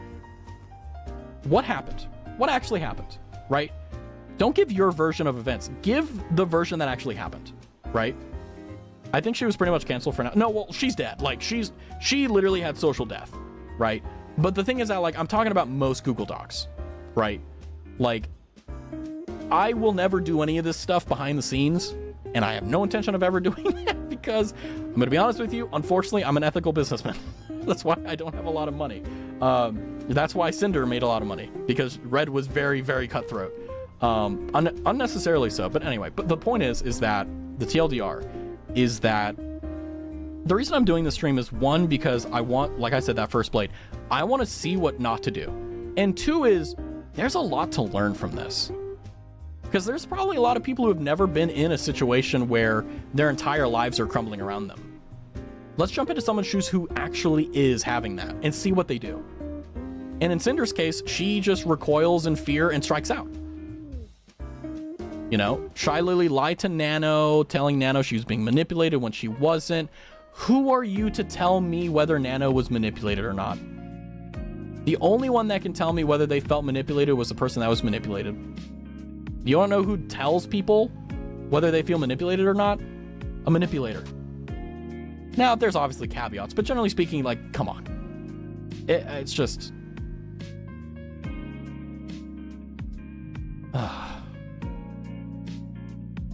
This isn't even content anymore. This is just kind of depressing, you know?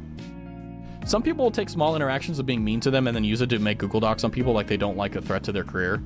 I mean, to be honest with you, like, you know, knock on wood, I don't think there's ever going to be anything that, in terms of personally, like anything that would be worthy of a Google Doc. But the sad thing is that if they want to try that, I will make sure to return with one of the most unimaginably clearly written responses that will destroy them. And not destroy them insofar as like, oh, like, put them down. No, just say, look, this is what they're saying. Read it. Then I want you to look at this chronology, and here's the proof.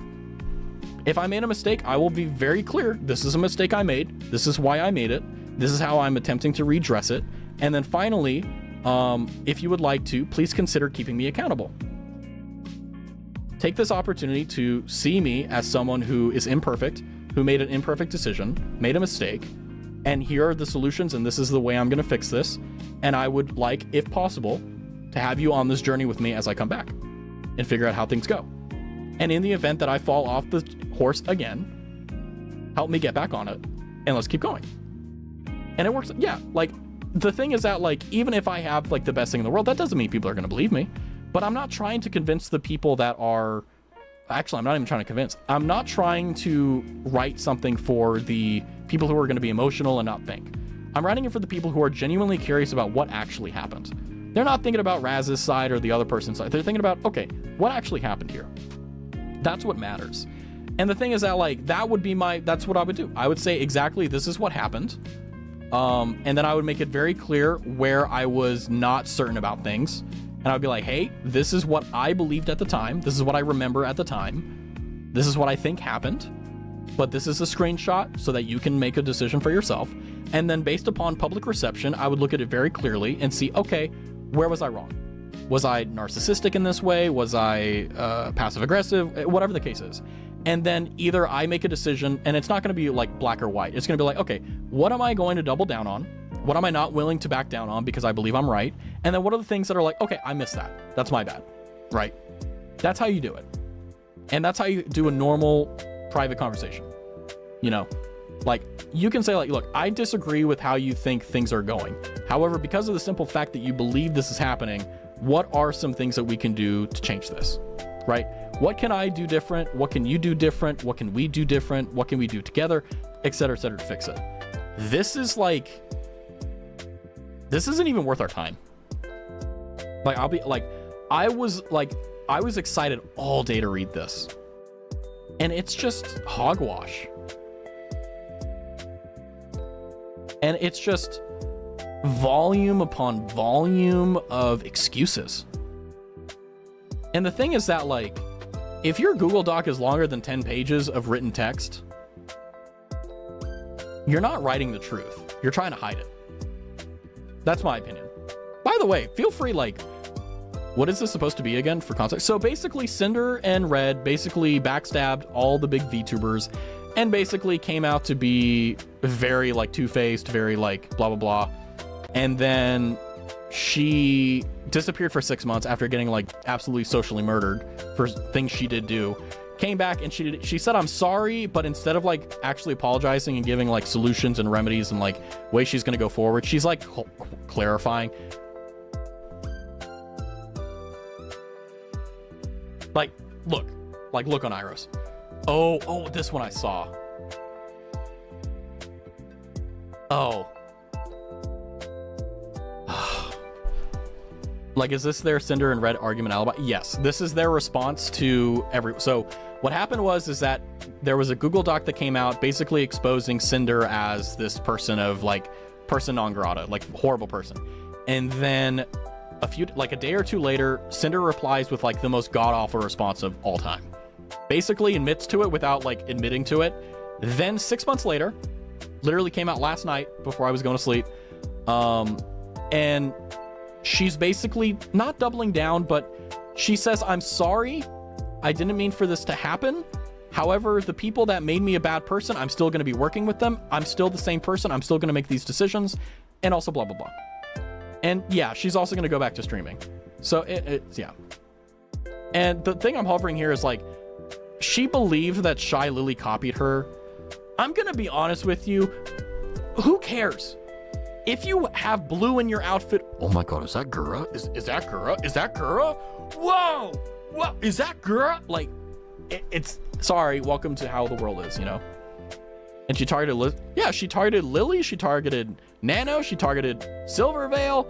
And by the way, I'm gonna be honest with you, the things that like, they're like, Cinder is alleging Lily and everyone else did, like, there was like, even if there was a little bit of backhanded, like passive aggressiveness, it wasn't anything like damaging. It's just kind of confusing. Also, shout out Casper Catacini. Shout out my boy. I can't give a shit about this. Like, it's just. So she's saying Nano was literally being put into a business decision where she was going to be forced into a monopoly. And she didn't start. Yeah, I'd be pissed the fuck off too if someone was trying to bully me into a monopoly. They're wearing white. They're copying my boy Raz out there. I know, right? I'm gonna be honest with you. Like, I'm so scared that you guys are not gonna like 2.0. Like, I'm genuine. Like, that's like the biggest fear I have right now. Like, would it make me stop streaming? No, but it would definitely like it would fuck me up for like a while.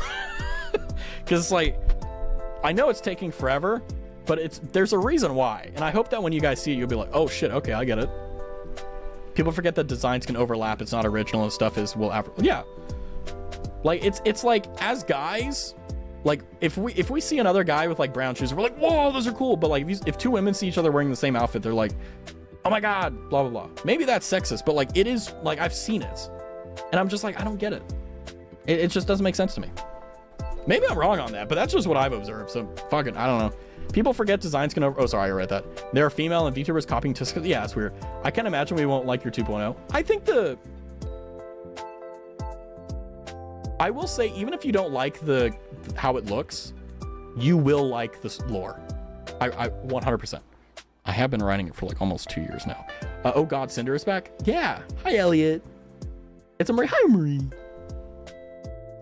Yeah, so it's just, she's denying the allegation.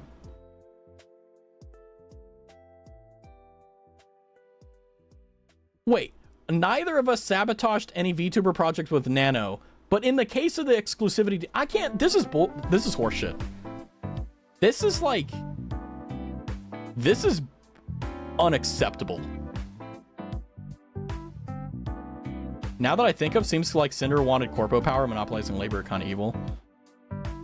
What it is this is a woman who should not have been given money and power, who got money and power, and decided to manipulate her boyfriend, also her manager, and also use her influence and power to strong arm a creator, and the creator said, fuck no. Why should he decide to come back? I don't know. Hi, I've been here for like a bit. Oh, I said hi to Elliot Marcus. There's Elliot Lore, Elliot Marcus. Hell yeah. Elliot's a good name. So there are times you just shut your damn mouth. Someone take the shovel away. I go by Marcus. Sounds good, Marcus. I got you. I feel like you've told me that before. My memory may be really bad. Who knows? But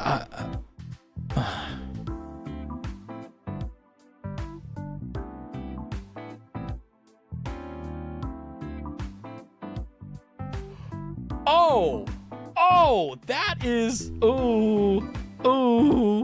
You have, oh, well, you know, I'm the worst streamer. She will continue to use the art and models from Nano until they are replaced. Why not? Wait, hold on a second.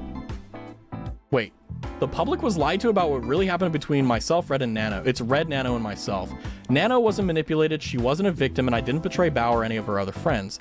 Nano betrayed me, and in the end, I was nothing to her. It was really just business to Nano. Red and I were her most supportive and loyal clients over 40 years, paying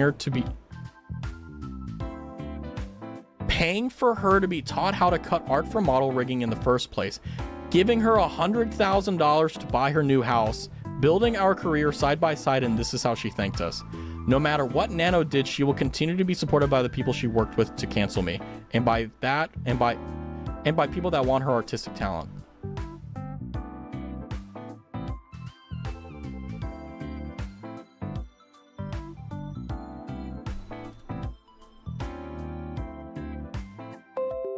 I took a screenshot of that. I cannot believe she said that.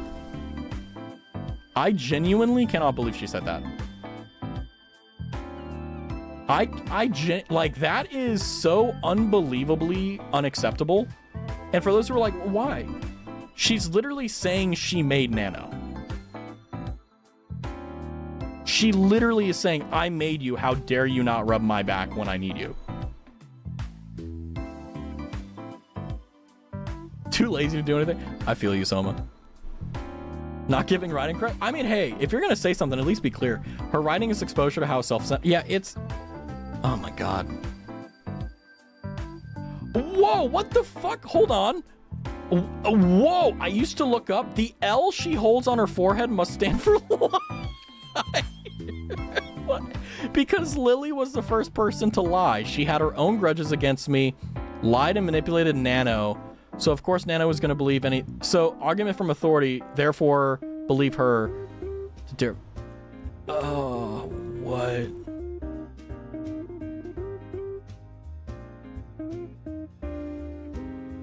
Wow.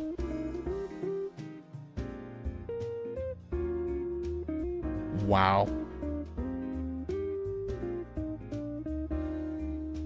I'm not even going to read this out loud. This is legitimately just...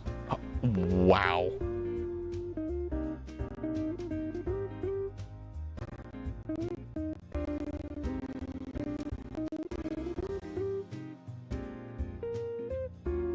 I'm about to make a name for myself. That's literally what, like, Sinder thinks Nano was like. I'm about to make a name for myself. Oh my god. Take your own blame, Sinder? God dang. Yeah, I know. It's Nano made a name for herself. This is bad. I'm supposed to be doing peer reviews for my essay, but this seems more interesting. I can give you more writing tips. Declarative sentences, like, I went to the store, I bought cheese, I went back home. Simple declarative sentences are very powerful. Use them. It's very easy to lie about someone when the person being lied about is the only one who can disprove them. Wow. This was a witch hunt. Silvervale. There's more? Jesus. If Lily wanted blood, her community would have gotten her banned from everything.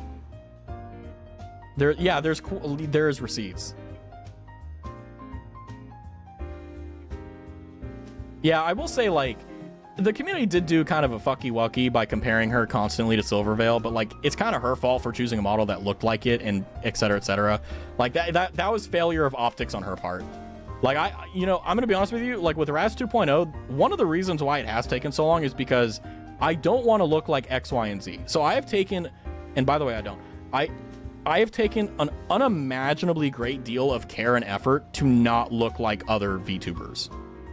Now, I will say, have I been, like, looking at every single big VTuber like, oh, I can't? No. I'm just, like, making sure I'm not, like, copying anyone's idea. Like, let's say there was, like, a rock on my forehead. right? Like, I don't want to have a rock on my forehead because then people are gonna be like, oh, well, you're like this guy, you stole. I'm like, no, we just both had a really good idea and I'm just an idiot and I didn't know it. Can we still throw raspberries at you though? God damn, yeah, absolutely. Yeah, that's not even a question. You should assume that. There's no problem looking like other VTubers. I agree with you, but the thing is that, like, double-edged sword. One is the business side, is that I want you guys to look and be like, that's Raz, unmistakably. But also at the same time, it's like, I want to stay true to myself. So I want to go with something that, like, is me. Because, like, yes, there's the thing where, like, I'm playing a character, quote unquote, but I'm not really doing that. Ever since the beginning of the stream, I've literally been myself. And branding has been a bitch, I'll be honest with you. But the fact is that, like, every decision I made with Raz 2.0 has been, I want to get as close as I humanly can to who I believe myself as. It's not going to be like, oh, Raz is playing this character. No, I very closely identify with it. It's part of who I am. In fact, I've been doing a very good job of kind of hiding that on stream so it's not too obvious, so that when it comes out, so I mean, I'm going to say this, I'm not going to be a different person, I'm going to be the same guy. It's just you're going to be like, oh, that makes sense. So excited to see your image of yourself. Yeah, it's like, when you see it, you're going to be like, ah, that makes sense. Ah, that makes sense. You're probably the only VTuber I tend to watch. That's hella awesome. I lurk in the background like a ghost, but I'm here half the time. I appreciate that. I appreciate the lurkers, the chatters, whether you're here for 5 minutes, 5 hours, or 5 days, whatever the case is, like, I appreciate you guys, because you guys make the stream awesome. That's the reason why I'm, like, diving so, like, I literally, okay. Oh, I have, like, one thing that I'm, like, pondering about with Raz 2.0.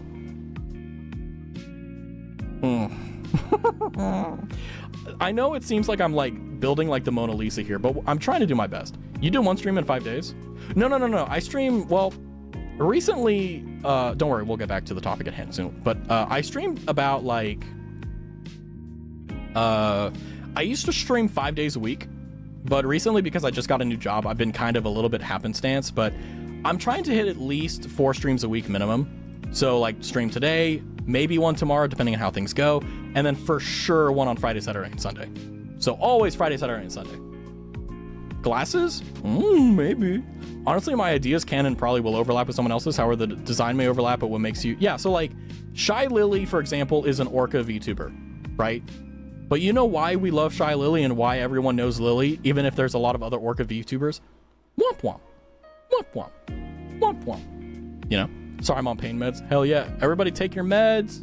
Take your meds. This is a med check. Take your medicine. Anyway. Yeah. Shy Lily has... Yeah, it's like... I'll be honest with you, like, the model that I'm using right now, I work very hard to make it believable, you know? Because it's like, when you see my model, you don't necessarily think of my voice, so I have to make it work. Or at least try. I may not be good at it, but I'm trying. That's all that matters, I think, right? And I just... Oh my gosh. Oh my gosh. Oh my god, she's proving that her OC is her OC. Oh no. Oh no. Oh no. She should, you know, Silverville should DMCA the Google Doc because she's using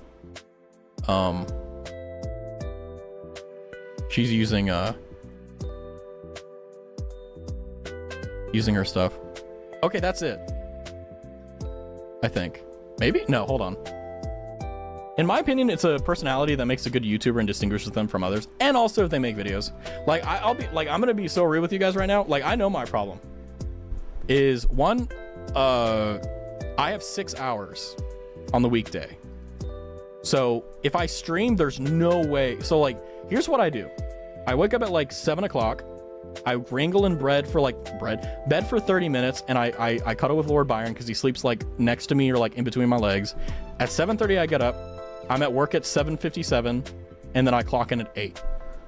I work until 5. I get off of work. I get home, like, pretty soon, and then I immediately, not to get, like, swole, but just to be fit, I do, like, 10 minutes of, like, push-ups and stuff. Then I take a shower. And after that, well, it depends on what order, but typically either I get home and I make dinner, then it depends on, like, sometimes I get home, I do the 10 push-ups or whatever, and then I make dinner, then I take a shower. Then it's 6 o'clock. If I stream that night, I need to make the thumbnail, I need to figure out what game I'm going to do, and then I have an hour to get it all done. Then I stream for an hour or two, and then at 9 p.m., I realize that I've been going since 7 a.m. So I've been up for 12 plus hours. I'm tired, but I still need to do other stuff. My issue is the fact that, like, I don't put enough time and effort into figuring out video editing and making videos. That's my big sin, number one sin. The second thing is that my content sucks. Let's be real here, right? Like, this is kind of desperation. Like, it's very hard to figure out how to be good at streaming. And I'll be honest with you, I'm not good at it. I try. I'll be honest, like, I try my hardest. Don't get me wrong, I try my hardest, but it's difficult. I have some friends that are video editors. I can't afford to pay them. I need a Lord Byron. Mind lending me one, Raz? I need a furry friend for emotional support. Yeah, I'll astral projection Lord Byron into your room right now. Just close your eyes and you'll hear. That's Lord Byron casting a spell on you. You're gonna sleep very well tonight.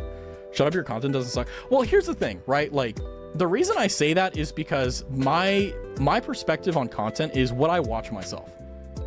And my answer is no, right? But like, that's kind of a really shit way to look at it, right? Because it's not a fair or accurate depiction of what actually is being presented, right? Because like, I think in terms of stream, solid, right? Like, I think I'm okay. But the thing is that, like, what makes a VTuber isn't just when they're online, it's also what happens when they're offline. This is the business side. This is the thing where, like, you kind of get in your head about. Aggressive support. No, you are completely valid and sound in whether you believe whether I'm really good or really bad. Whether you're aggressively supportive, whether you're aggressively against. Like, don't be apologetic for that. If you believe in something very truly, you shouldn't back down from it. Now, if it's like to the point where it's like fanaticism, you know, just look at yourself, right? But I mean, if it's like, if you genuinely believe something, don't back down from it. Like, for me, the only reason I say that is because there are certain bars that I need to achieve to feel content, right? And then I raise the bars and I go for the other one. So it's a personal issue. Editing commission instead of having a permanent editor. The thing is that, like, okay, this is gonna sound really bad, but I want to do it myself because I'm the type of person that, like, my entire life, I've always worked my way up. I've always started slow and I worked my way up. And the fact that, like video editing, if I were to do a 2-hour stream and I would make that stream, you know, obviously stream, but also gear it towards making a video out of it, it would take the 2 hours to make the video. Then it would take me around 6 to 8 hours to edit it down into a 20-minute video. And that's with all the tips and tricks that I've figured out from now on. Ain't no way I'm reading a 1,000-page Google Doc from Sinder. I'll wait for YouTube accounts to release a video. Yeah, I'm waiting for, what's his name? Welcome back to, God, what's his name? The purple hair guy. I forgot. Either people are going to cover it and people are sick of it. Yeah, it's bad. How much do editors even cost? If you want like a 10-minute video that's really good, probably $100. False eye. Yeah. So it's like, oh, hold on. It broke. Hold on. You guys broke my tits. My Twitch integrated throwing system. I updated it again, by the way, and it's still breaking. I don't know what's going on. False ID. Yeah. But the point is that, like, streaming. Okay. So let me put back the veil. Okay. Let me tell you guys how I am. I'm a person where nothing is ever enough. Okay. And it's one of the reasons why I love my job. It's one of the reasons why I love streaming. Okay. Nothing is ever enough. You can always do better. And it's one of the reasons I love streaming, because like there's always something to improve on. You can be a better custodian of people's experiences, how they are. You can become a better entertainer, a humor, comedian, interesting, all this stuff. You can be better at video editing. There's always something you can be better at. And it isn't just like being better at it. You have to also play the game. So there's a lot of nuance that I really love about it. It's one of the reasons why I love streaming too. It fits in with how I am. But I'm also extremely hard on myself because that's the way that I push myself. So even if right now you think like, oh, you guys, like, you're good, chill out. I can't think that. I can't. It's just not how I am. I always have to improve. Now, there are times where I look back and I'm like, damn, I'm doing pretty good. But otherwise, like, I'm always pushing myself.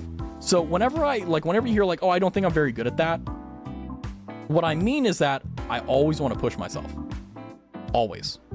Even if I don't want to. And this is one of the things I'm working on. This is one of the things I'm actually genuinely working on, is becoming content with what I have as I'm pursuing and going on the journey of becoming something that I'm yet to be. So that's a difficult thing that I'm coming to terms with and figuring out. But until then, that's just my base settings, right? Oh no, his tits that made me go. A friend's edited his videos and he's doing what Terraria Dave did, and he cram about almost every week's a session for like 40 hours. Yeah, I mean, the thing is that like, the other thing with streaming is that it requires a lot of coordination to do that. Like if you do shorts and videos and streams, it's not a hobby anymore. It's a part-time job. And I did that. I remember I went to work, I came home, I edited videos on my off days, and then I streamed 5 other days, and I realized that it was just not consistently capable, you know? Right? I just couldn't do it. So you have to find balance. And sometimes that balance means that you're not going to be quote-unquote competitive. And that's okay, because you're not trying to beat the market. You're not trying to beat the relevancy test that Red and everyone else. You're trying to beat your previous version of yourself. And that's why it's so hard. I feel like it's what you want from streaming. If it's for stress relief or if you want a day job content creating. I'm neither. Like, I don't stream because it relaxes me. In fact, like, it gives me a little anxiety, right? Because at any moment I could say, like, even though I never say the words, like, I could say a really big no-no where stream's over, the career's over, right? Or I have a really bad take, right? Or like, there's a lot of things to be anxious about, like humor. There's a lot of humor that I can't say on stream, you know, because like there's a lot of things that are loaded with it. And generally speaking, like most of it, I don't really make those jokes anyway, but like, what if I wanted to, right? Then you ostracize it's a whole loaded bag. But I don't do it because it's stress relief. Like, if people tell you they stream for stress relief, I don't know how that's possible. Streaming is fucking stressful. Like, I'm constantly worried about the audio mixing. I'm constantly worried about, is what I'm saying interesting? I'm worried about, hey, is my, like, is chat working?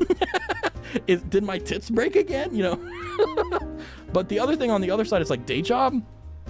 I'll be honest, if I was told, hey Raz, you can quit your day job, you can make the same amount of money you're making at your day job, but working as a content creator, would I take it? Honest to God, no.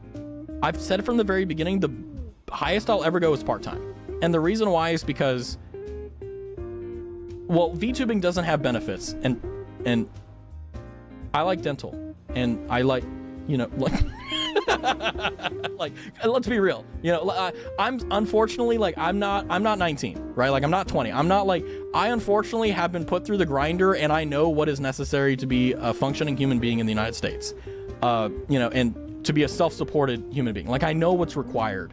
And unfortunately, only the top 5% of VTubers and streamers really can make enough money to do that, because it's hard. It's hard.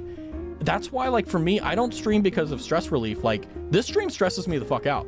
I'm talking about extremely sensitive materials here. I can fuck up at any point, right? Like, I could, yeah.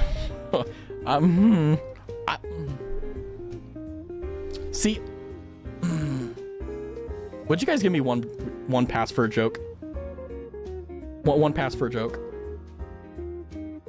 It's on, yeah, that's the other thing too. Like, say it, like, you know, I could on stream right now, I could get a dog collar and put it on my dog and shock it in front of everyone.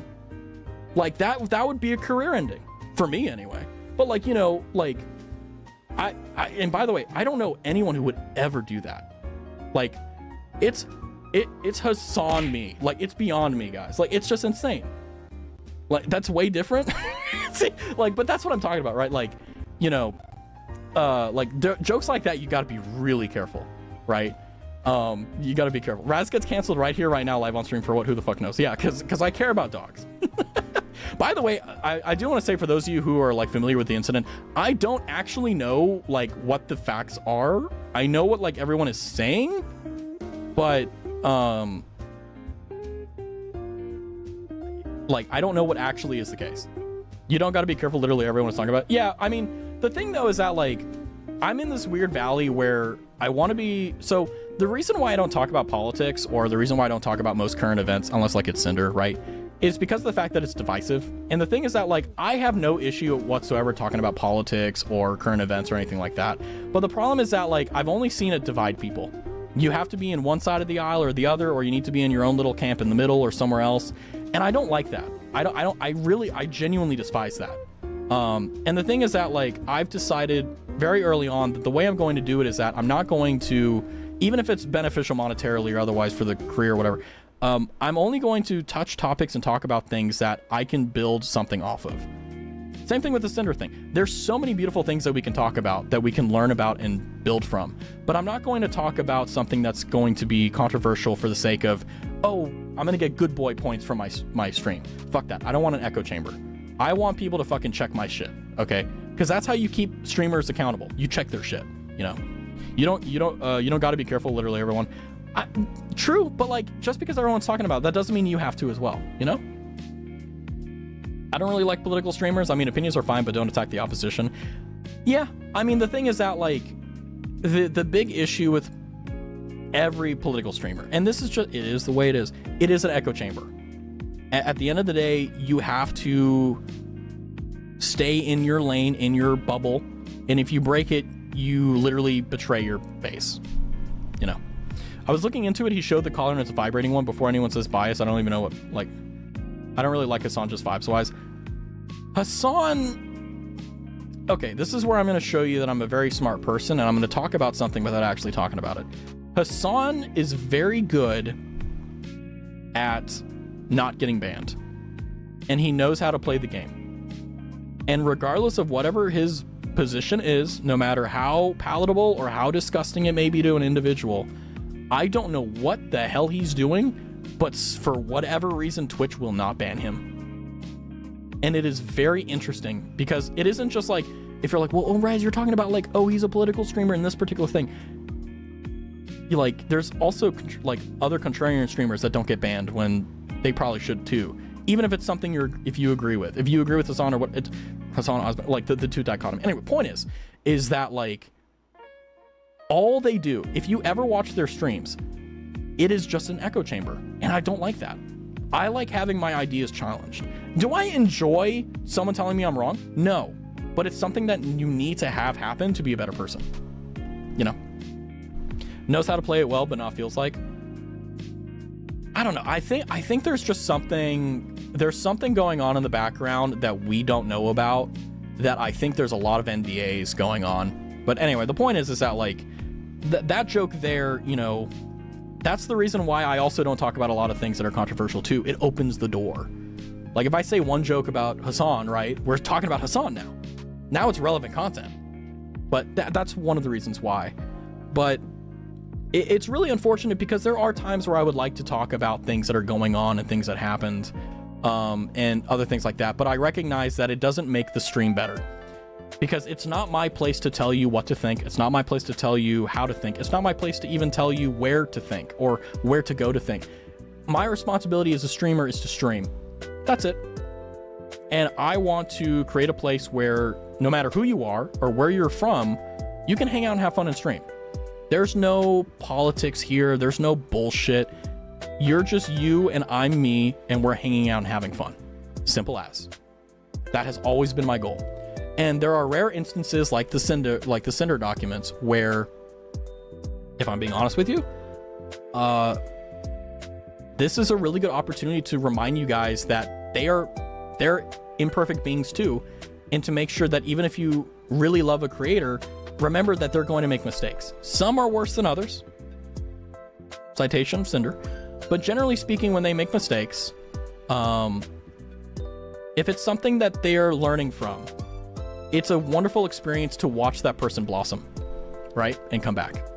It is my place to tell you what I think. Birds aren't real. Birds are CIA plants, okay? No, you're on Twitch touching. Big Twitch streamers can get scared. Yeah, it's like, it's crazy, you know? Honestly, even while not being an entertainer, I do not like putting a show, like trying to make a personality for myself. I like being myself, and honestly, being yourself is what makes someone's entertaining. Yeah, it's a positive feedback loop. Like for me, you know, I decided early on I'm not going to play a character. I'm not going to play anything up. I'm just going to be myself. Will I admit, like, if you were to talk to me IRL, if you were to talk to me off stream, I'm probably not as energetic. That's like the only quote unquote like show part that I put on. It's like give a little bit extra energy. But like if you talk to me like off stream, I'm just like this. I'm just like, hey guys, yeah, what's going on? And some of you guys know. And I like to think, I mean, if I'm wrong, like if that's not the case, please tell me so that I can stop saying it because I'm fucking wrong. But like I'm the same dude. I like to think. And the reason why I do that is because I don't ever want it to be the case where like, you know, let's say we do a community event, right? And you get on stream and we hang out, or even if it's an off stream event, right? Like, I don't want you to be like, oh, who is this? You know, I'm much more grumpy offline, but other than that, I mean, yeah, like everyone has their eccentricities. It's fine. I'm rude, silly, loud, and make weird noises, sometimes very egotistical. Knowing your faults is the best way of understanding who you are so that you can become who you're supposed to be, right? Like you're not, like when people tell you to embrace yourself, they're not saying embrace every single thing about you that's bad. If there's something bad about you or something that you don't like about yourself, you can always change that. You can always do that. And the thing that's fascinating is that whenever you embrace who you are, you look at the things that are good and bad about yourself, and you keep the things that are good and you work on the things that you don't like. Like me, I don't like the fact that I'm never content with anything, no matter how hard I work and no matter how much I achieve. Every achievement is just another stepping stone of like, huh, okay, on to the next thing. That's something I don't like about myself and I'm trying to work on. But you have to accept that and embrace that that's a part of who you are to be able to move on and create something else from it, you know? I have to put a front up in real life, so I might as well be myself on stream. Yeah. Like me, I definitely put like, if you are yourself at work, you are a fool. Like you should never do that. You should always be the best version of yourself for that job as possible, right? Like 100%. You should never be yourself. That's the worst advice. Be yourself. Don't do that. Hopefully you can find enough people you don't need a front for. Yeah, 100%. I mean, like, that's the goal, right? But it is what it is. Offline, I'm grumpy as hell. I even have a resting bitch face. Yeah. Having RBF, resting bitch face, is not a bad thing. It's just that that's who you are. And the thing is that, like, for me, being who you are and who you are in the most simplest way possible is very hard. Because when you're a streamer, for those who have streamed, you know what I'm talking about. You feel a little bit of a desire to put on, you know, present yourself better than you actually are. And it's really hard not to do that. You have to train yourself out of it.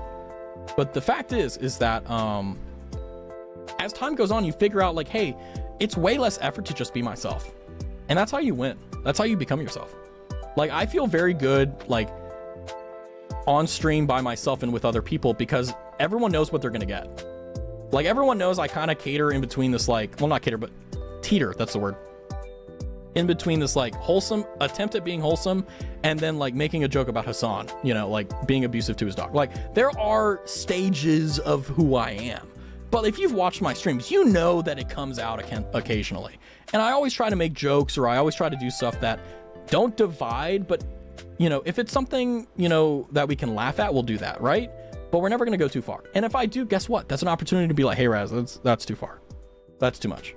Because ultimately, the only way that you know the boundaries are there is if, one, you talk to someone about it, or two, you run into them and you go too far, right? And, you know, I try to do my best to feel you guys out, to feel like, hey, what is okay? Like, what is too far? What is not too far? But then there's also times where, like, the Hassan joke, I have no idea if it's going to land. If it's funny to you guys, I don't hear the laughs. If it's horrible and incorrigible to you, I don't hear the gasp of, I don't hear that. I just see chat. So I have no idea, you know? Oh, my phone. Because of the nature of academia, most scientists don't need to be their best selves. Yeah, that is unfortunately just how it goes. Looking ahead. So this is the last section. Let's read it. Looking ahead. Earlier this year, her world fell apart. She lost friends, fans, and opportunities I could only ever have dreamed of.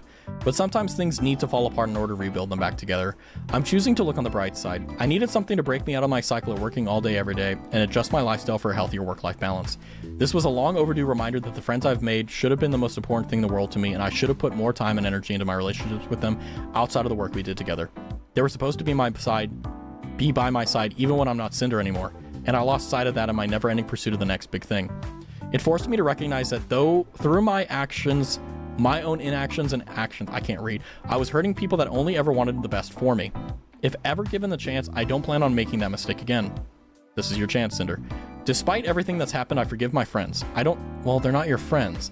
And also, you literally just said that Shy Lily, the two-facedness is bad. I don't hold anything against my friends who weren't involved. The artists I've worked with, business partners, and former mods for anything. I don't like the Oxford comma. And former mods for anything they did after this all happened. And I'm sorry for how they were affected by all this. Welcome back, Cal. Yeah, exactly, Iris. I've had more than enough time to think everything over, and over again. See, she doesn't use the Oxford comma here, but she uses it there.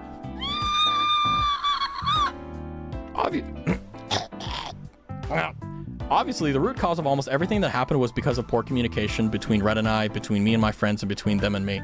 No, it was not poor communication. It was you being a piece of shit. I was under pressure from Red about his feelings about Bao that made me distance myself from her. Pressure on myself that made me choose V-Card over going to Numi's concert. And so business decisions. These are all business decisions she's making. And pressure from harassment and my insecurities that led to trying to cut off Silvervale from Nano's models. So she admits it. She literally admitted to everything that we accused her of doing. We being the community. Red and I both had plenty of time to talk things out with people, and neither of us did. Everything that was made public could have been settled privately. This has set an awful precedent for the entirety of the VTuber community, which I feel has become more divisive and drama. Yeah, like, I agree. Like, she's right. The VTuber community fucking sucks.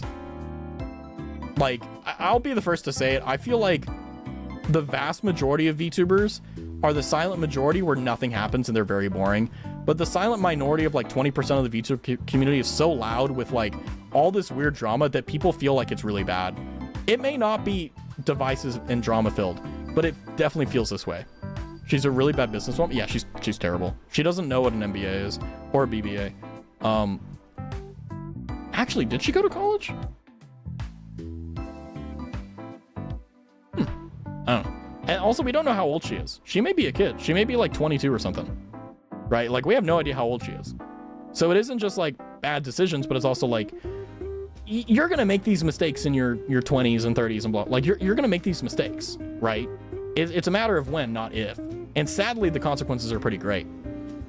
Cinder has always had problems communicating with people, and it flared up. She will do her best to be more open about what I'm thinking and feeling, even if it's difficult to avoid any other situation. This is what she should have done from the very beginning. I think people need to stop viewing VTuber as a singular, distinct community. That, honestly, is one of the reasons why the VTuber community is kind of going downhill, I'll be honest. It used to be a community. It used to be a singular, distinct community. I wasn't there for when it was like a small thing, which I kind of wish I was, but and by the way, feel free to combat me on this. I'm perfectly, like, I'm really curious to feel like what you guys think. But I think in 2022 is when the peak, I feel, not the peak, but going up to the peak of when the popularity of VTubers hit.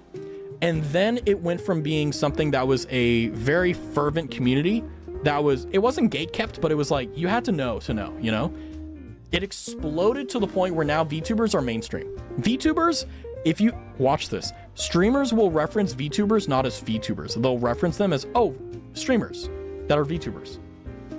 The way that people use words are very important. So now VTubers are no longer, you know, anime crazed fans who want to represent themselves as their own original character online. No, they're just another streamer, right? And Cal is right. VTubing is now just a medium. It's not a community. You're absolutely right. It used to be a distinct community. Now it's just a medium. That's all. I was there when it began, but I didn't really pay attention. I joined in like 22, I think. And then I will say before that I don't have any knowledge. I was like aware that it was there, but I was like, this is kind of cringe. I was like, oh, these are just the furries of the anime community. And I was like, fuck, now here I am, you know. But the point is, the fact is, and the reality is, VTubing is no longer a niche thing. It's no longer a community. It's just a medium, right? And you want more proof of this? There are so many female VTubers and male VTubers who have been VTubers for a long time. But have you noticed they've been doing IRL content more?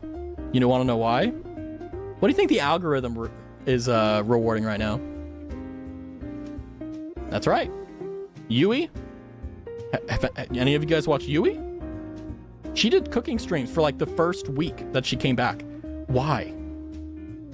it works. That's what people want to watch. I personally think that's a good thing. Making a community plus puts expectations on what a VTuber is, and that can be creatively limiting. Sure, but the thing is that like it's up to the streamer to decide what limits are put on them, right? Like, you know, if you go to Kick, right, there's Nux Taku. All he talks about is politics. Sure, there may be limits on what you should talk about, not talk about, etc. What's correct, what's wrong, blah, you know, whatever the case is. But the fact is that you get to decide what that is. And no matter how much you hate Nux Taku, he's choosing that. But the thing is that even if a community or a person or a set of whatever it is puts expectations on you, it is up to you to decide whether you want to conform to them or whether you don't. And for me, I don't really care. I just want to hang out. Sometimes Nux will be really creepy about Well, I don't watch Nux, so I don't know. But I just know that Nux is like out there.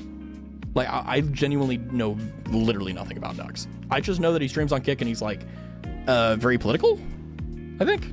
That's about it. Marie joined in 2016. Yeah, like I was aware of VTubers in like 2018, I think. Because I saw like, I don't know who they were, but I saw like what I realized later was VTubers. But I didn't know it at the time. I think, you know, even though yes, it was the case that I met Fauna through Clippers, I think the first VTuber I ever knew about was Momo, because she did a cover of In the Middle of the Night, and I listened to it and I was like, I don't know what the hell this is, but she has a really nice voice. And I remember I listened to it for a long time, but I never look at her streams, you know? Hi, Obnoxious, and also thank you for gifting a tuna. But yeah, so it's like, it's one of those things. Red and I have both made mistakes. We aren't perfect people, but we aren't evil either. We're going to try to contact anyone we owe an apology to personally, even if an apology to them is this document, hope to move on. I don't blame the internet for being the internet, making memes at my expense and countless news and dramas. It's just business, and this is just another Google Doc.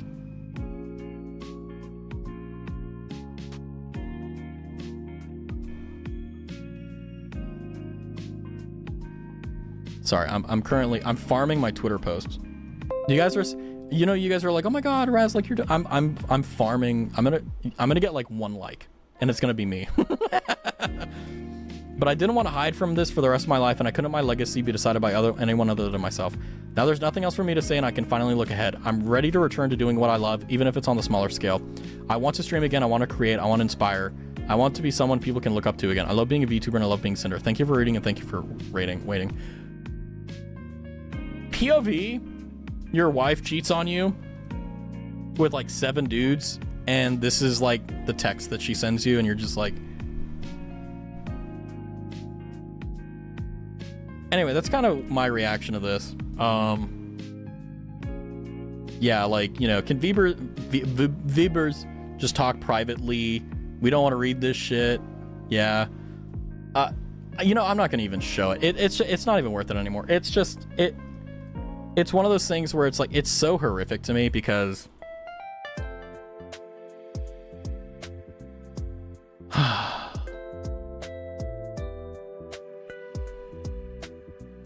I think that, like,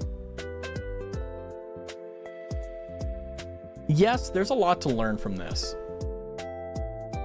The worst part of this is the fact that these are real human beings, right? Like, these are real people. Right now, you know, fucking wrong button.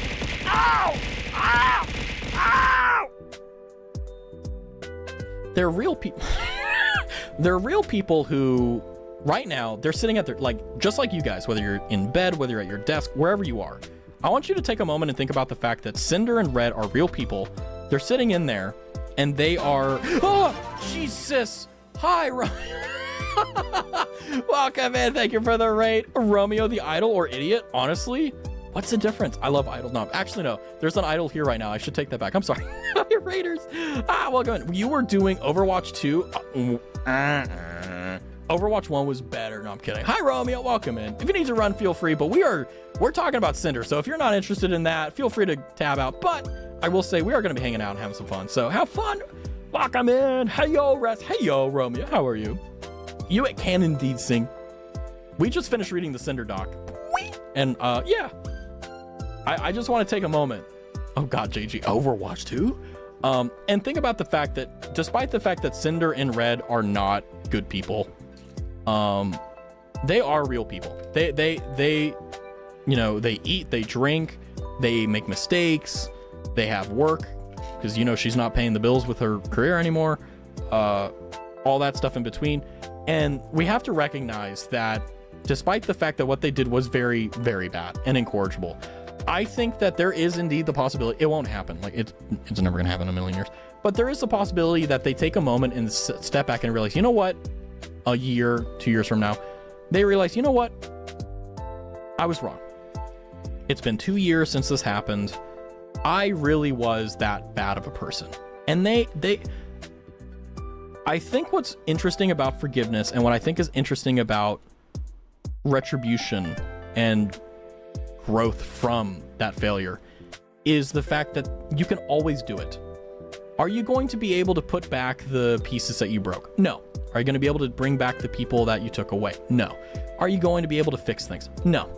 But that's not the point. The point is, you won't be able to replace an arm with an arm, right? Because then neither of you can play football. But the fact is that there's always the opportunity for people to grow and accept their failures. The internet has short attention spans. They're probably, yeah, like, you know, if you get it, like, actual tip, if you get into a controversy, just ignore it. Like, literally just ignore it and it goes away. It works every time. That's why I hate PR firms. Just don't say anything. Anyway, but the point is that, like, they have the opportunity that at any point they could say, you know what, like all the things I was talking to them, like saying about, like, they could say, you know what, I wrote this beset by passion. I was angry, I was upset, I was sad, I lost my livelihood, I lost my friendships, I lost everything I worked 4+ years to earn, and I earned them by being cutthroat and being a bitch. But the thing is that it still hurt, right? But I recognize that the way that I did it, the way that things turned out, I lost these things, but instead I gained the ability to become a better person. And that may not be like, it's like a fairy tale, but the thing is that, like, that's the best you can hope for. If you make a mistake on that grand of a scale, you can't put back the pieces. But what you can do is you can accept, you know what, I made a mistake, I did something wrong, and I'm never going to be the person that you thought I was before this, but you will have an opportunity to see the person that I will become because of this. And that is something that we have to be conscious of, because there is definitely the possibility of Sinder coming back in terms of, like, being having retribution and growth. But the thing is that, like, based upon what I've read, she's angry, she's upset, she's beset by passion. She doesn't understand the damage she's done. She doesn't understand the consequences of her actions. She doesn't understand the fact that it's very, there's a lack of, it's out of touch. And not only that, but I think that at the end of the day, the reality of the matter is that they made mistakes that should not have been made. And in the time they had, 6 months, to admit they were wrong to these literally never should have happened situations, they didn't recognize that this was the time they should have accepted that who they are was not good enough. Who they are was not sufficient. And shed that aside and become the person that they're supposed to be. Instead, they kind of turtled up and clarified things, or attempted to, and instead basically made their quote-unquote apology effectively just a don't look at me this bad. You know, they admitted to all the things they did, and then the things that they said they didn't do, or the things that they said there was contextual things missing. It made things worse.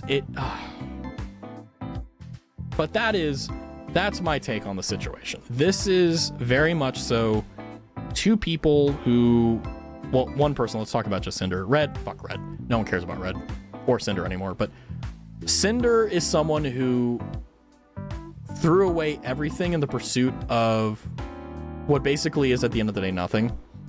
And she just didn't get it. Did they admit it? They felt like they were redirecting. When people redirect, that's basically an admission of guilt. If they aren't willing, if you ask someone, did you steal the cookie from the cookie jar? Oh, well, the cookie jar is on the table. Bitch, please.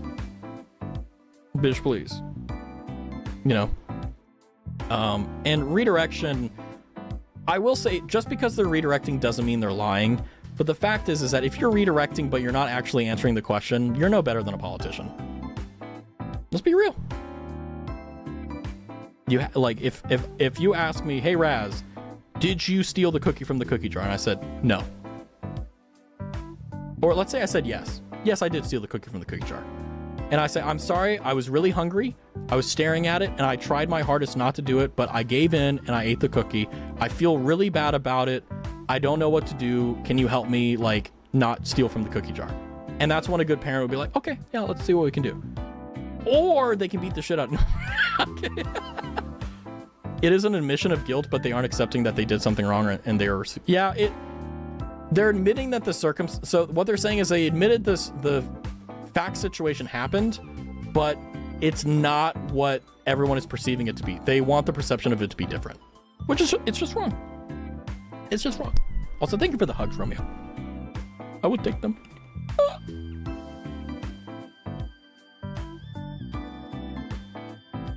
But I think it's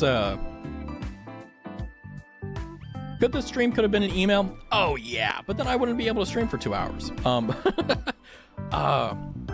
Also, thank you for the hydrate. I think what's valuable and critical is, and this is the big thing I want to be a takeaway, is when you make mistakes, it isn't a loss to admit that you were wrong. Does it hurt? Does it feel like shit? Oh, absolutely. I fucking hate when I'm wrong. I fucking hate it. Like, it makes my blood boil. But, you know, after you let that ride, you feel your emotions out, you take a moment, you breathe, and you're like, okay, I was wrong. Fuck. Like, all right. And then if it's an amicable situation where you can actually work it out, what can I do to improve? What is something that you see that I'm doing wrong? And what is the thing that I should be doing that I'm not doing, right? How am I making you feel? And then can you walk me through the process of from the very beginning to the very end of how I make you feel? Can you tell me when you started to make this feeling? Can you tell me what situations do you feel this come up? Because then not only can you understand what they're meaning, how they feel, but also you can understand what's actually causing it. What's the root issue? Because if they're not able to tell you what the root cause is, you got to figure it out, right? I've never understood people that find out they're wrong and then double down. I mean, there's definitely the cost, right? Like if it's being wrong about something that doesn't really matter in the grand scheme, why not? Like, it doesn't cost anything. It makes sense. But if it's something where there's vital importance, yeah, no, that's stupid. Like, that's bad. You shouldn't do that. But if it's like, oh, well, you know, it happened in 1979 instead of 1980. Like, is that really something you're gonna, like, crucify them over? Not really. That's why people do it. But if it's like, oh, yeah, if we're off by one mole, we blow up Manhattan. It's like, that's a little bit of an important, that's a big fucking one. We don't want, you know. But I am grateful that I'm a VTuber. Although I will say that I'm very sad about the fact that I have a finger on the pulse. And I know that there are a lot of bad actors in the community, and I know that there are people who are the way that Sinder are. And the other thing that's really frustrating about that is you never know who they are, but the thing is that instead of focusing on, figuring out who you can trust, because then you'll never trust anyone. Instead, you should focus on enjoying the time you have with the people that you're with. You know, there's definitely been times where IRL, on stream, whatever the case, where, you know, there's been falling outs, there's been just people don't talk anymore, right? You know, maybe there was something that happened, right? Or maybe there wasn't. It doesn't matter. But the fact is that, like, instead of worrying about whether you can trust them or not, or whether they're someone you want to associate with, you should focus on, okay, I don't know how long I got with this person, but I should just enjoy it while I can, you know? I should just enjoy it while I can.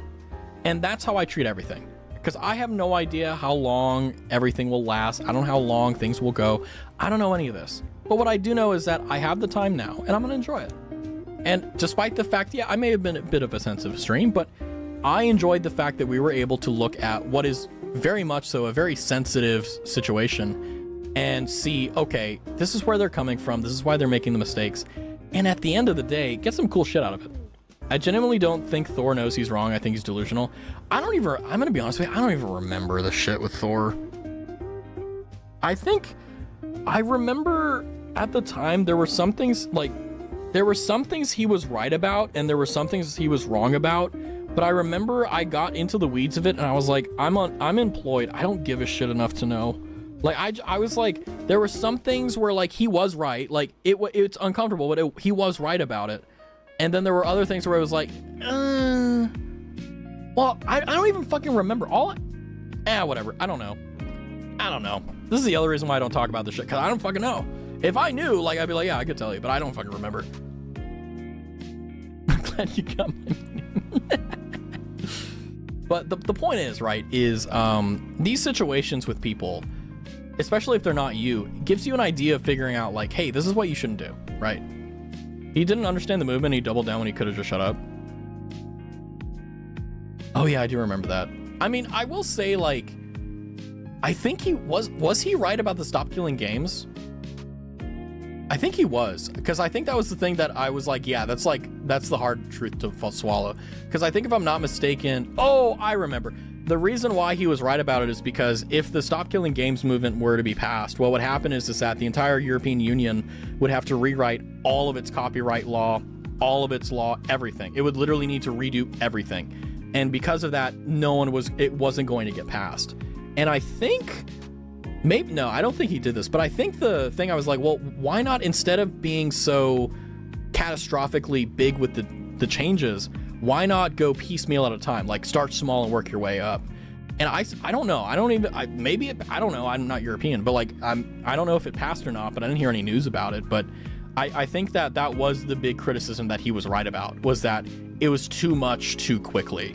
Because it isn't just the case that it's the will of the people and it's the will of what everyone wants. It's also like what is actually reasonable and feasible based upon the political climate, right? Because it isn't just like, oh, we have 99% of people that want to vote. In Europe, I don't even know if they have representation, right? Like, I don't know. I'm an American, so I don't care about other countries' governments because mine is better than everyone else's. But no, the jab aside, I think he was right about that. Now, again, like I said, if I'm wrong about that, feel free to shoot me like a DM or like a thing like, hey, check this out, so that I can be like, oh, fuck, my bad. And then like next time I'm be like, yeah, I got this thing from Oneiros, for example. Like, hey, like I was wrong about this. Yeah, easy peasy. No big deal. Because like, if I'm wrong, yeah, who cares? In the end, you know? He could have just been constructive instead of the, oh no, that's stupid, you're a stupid bully. I think what it is that like, I don't know, maybe I've just been corporate for too long, but like, I think it's the case that he just doesn't care enough to be to sugarcoat it. Like, he said it very matter of fact. And I'll be honest with you, this is probably a little bit of a tell for me, but it's like, I didn't see the problem with it when it first started. But then when people are like, oh yeah, like he wasn't sensitive to anything like that, I'm like, yeah, I see it now. Because it's like, I'm a very like matter of fact person. I'm like, if I work on something for like a month and it's stupid, I don't like get offended or hurt or upset, or I don't feel any emotion. Like, there isn't even offense, there isn't even emotion. I'm just like, ah, fuck, you're right. Shit, that happened today. I was working on something and I was doing it like stupidly inefficient because I didn't know the system. And like a coworker came up and was like, why the fuck are you doing it this way? This is so stupid. I'm like, what do you mean? Show me. And he's like, oh, this. I'm like, ah, fuck.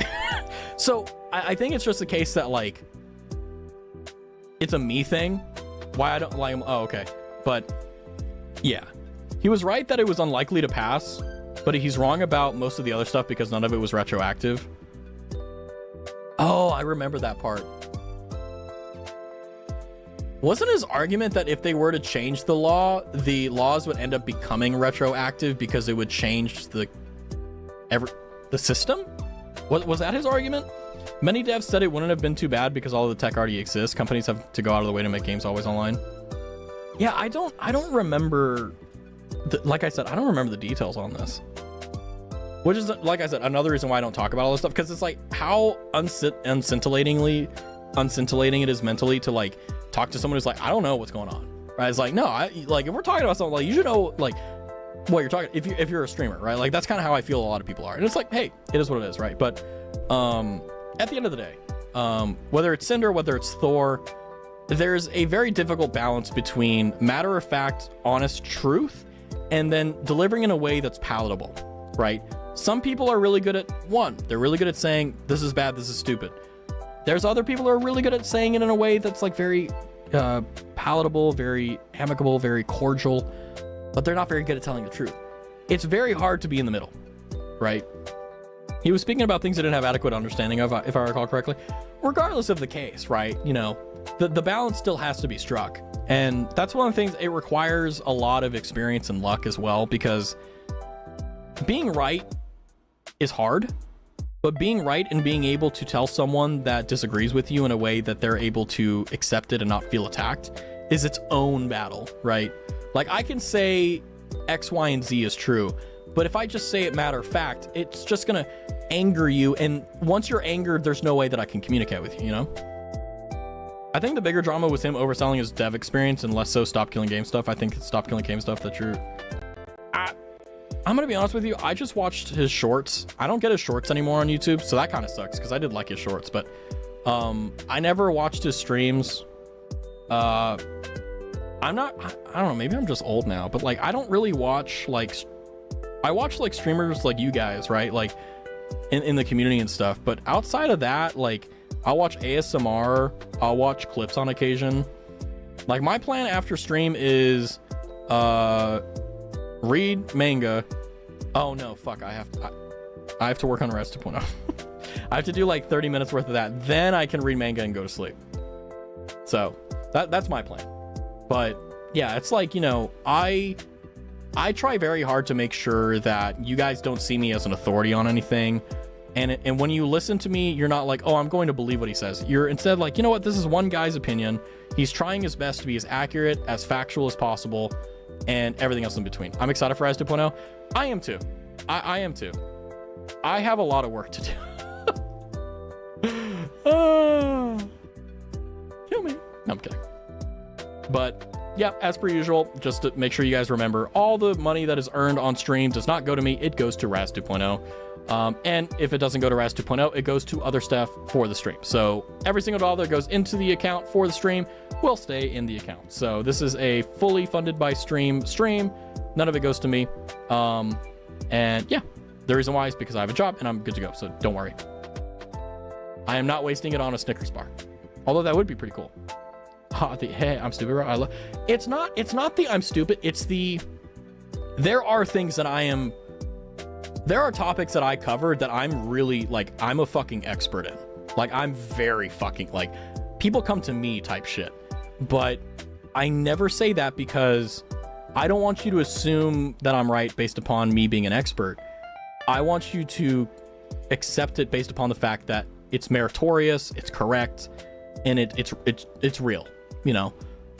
And the thing is that, like, not only that, but the things that I'm not an expert in, I take the same approach because what if things change, right? What if gravity is a push force rather than a pull force? And I've been saying it's been a pull force. I don't know. It's really a weird line to walk for you. I gotta be like, only an expert in physics and that knowledge does not transfer to literally anything else. No, I don't think that's the case. I think it's just the case that, like, it's one of the difficulties of being a specialist, right? Is like, if you are really, really good at one thing, it can become almost impossible to be good at other things because you're literally spending your entire time working on physics, right? Like, it makes sense. But the thing as well is that, like, I think it's just like a boundary thing where you just have to be like, yes, I am someone who works in physics. I'm someone who is a professor. I'm someone who's well respected and liked by my peers. I'm someone that is an authority figure on this. But the fact is that, like, I don't want you to see me as that, despite the fact I am. I want you to see me as Cal. I want you to see me as the guy who likes physics and loves physics. And, you know, there's going to be things that I really like. I'm officially a top listener of Marilyn Manson. Thank you, YouTube. Oh, if God is a woman, I'm sorry, then God is a web. Sorry, that song has been on my watch list. Anyway, but the point is that, like, you get to decide whether or not your individuality is associated with something, right? Like,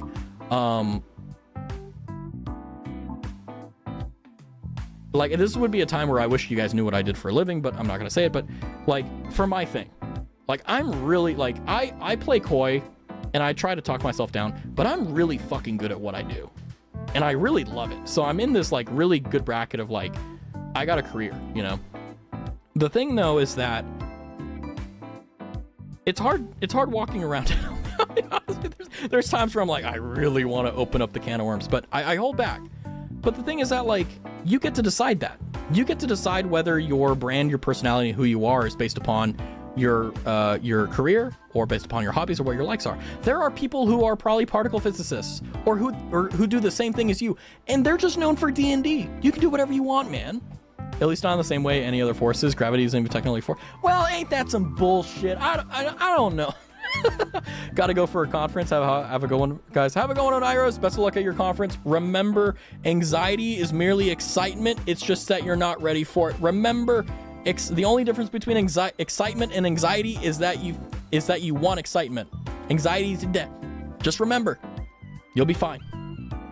And if you don't think you will be fine, guess what? I'm rooting for you. So guess what? You're being supported. Checkmate. Although I did have like a thing where I was like, holy shit, anxiety really is just excitement, but you're not ready for it, right? When you're like, oh, video game, I'm bouncing out of my chair. Anxiety, oh my god, I'm sweating. Like, that's the only difference though. I mean, unless you're really excited, then you can sweat, but like, anyway, point it. But like with anxiety, like, yeah, okay, once you get past the nervous sweats and like maybe your tummy going like inverted, right? Like, it's just excitement. It's the same thing. It's crazy. Anyway, I think it is time for the stream to come to an end. So for those of you who stuck around for some of the stream or all of the stream, I want to say I appreciate you guys for joining me in another exploratory stream. I literally could not, like, if I streamed today, I was going to read the Sinder doc. I was like, I might as well do it. You know, like, I might as well. Like, it is what it is. But I do want to say, you know, whatever the case is, I do appreciate you guys being here. Thank you for coming by. Thank you for hanging out. Thank you as well for input on not only the things going on in Sinder, but also like just outside stuff. It's always cool to learn new stuff and figure out new things, and it's always an enjoyable process with you guys. So thank you for the stream. Thank you guys for coming to the stream. And as always, thank you, Romeo, for the raid. Thank you for coming by. Thank you, everyone, for coming by, giving a hydrate, a head pat, throwing a raspberry, or whatever in between. Thank you for the follows. Thank you for coming by. Thank you for the TTSing Venus, everything in between. And as always, I will see you guys very, very soon. I do not know if I'm streaming tomorrow, but I will let you guys know. Work is getting weird. It's not getting, well, I'm getting more work, which is nice, but it's like, I don't like, I gotta gauge it. I don't know why, but like whenever I get around 11 o'clock to go to sleep, I'm like super hyper. So I need to fix that. I don't know what I'm doing, but anyway, point is, I will keep you guys in the loop. I'll keep you guys up to date. So for everyone who has been lurking, chatting, or in between, please know I'm very grateful that you guys are here, and I'm looking forward to seeing you guys again. Thank you for the stream. Thank you, Anakin. Thank you for coming by to the stream. I hope your studies are going well. I can only imagine how hard. The MCAT. Anyway, I hope you guys are having a wonderful day, wonderful evening, wonderful afternoon, whatever the case is, and I will see you guys very, very, very soon. So until then, take care. Good night.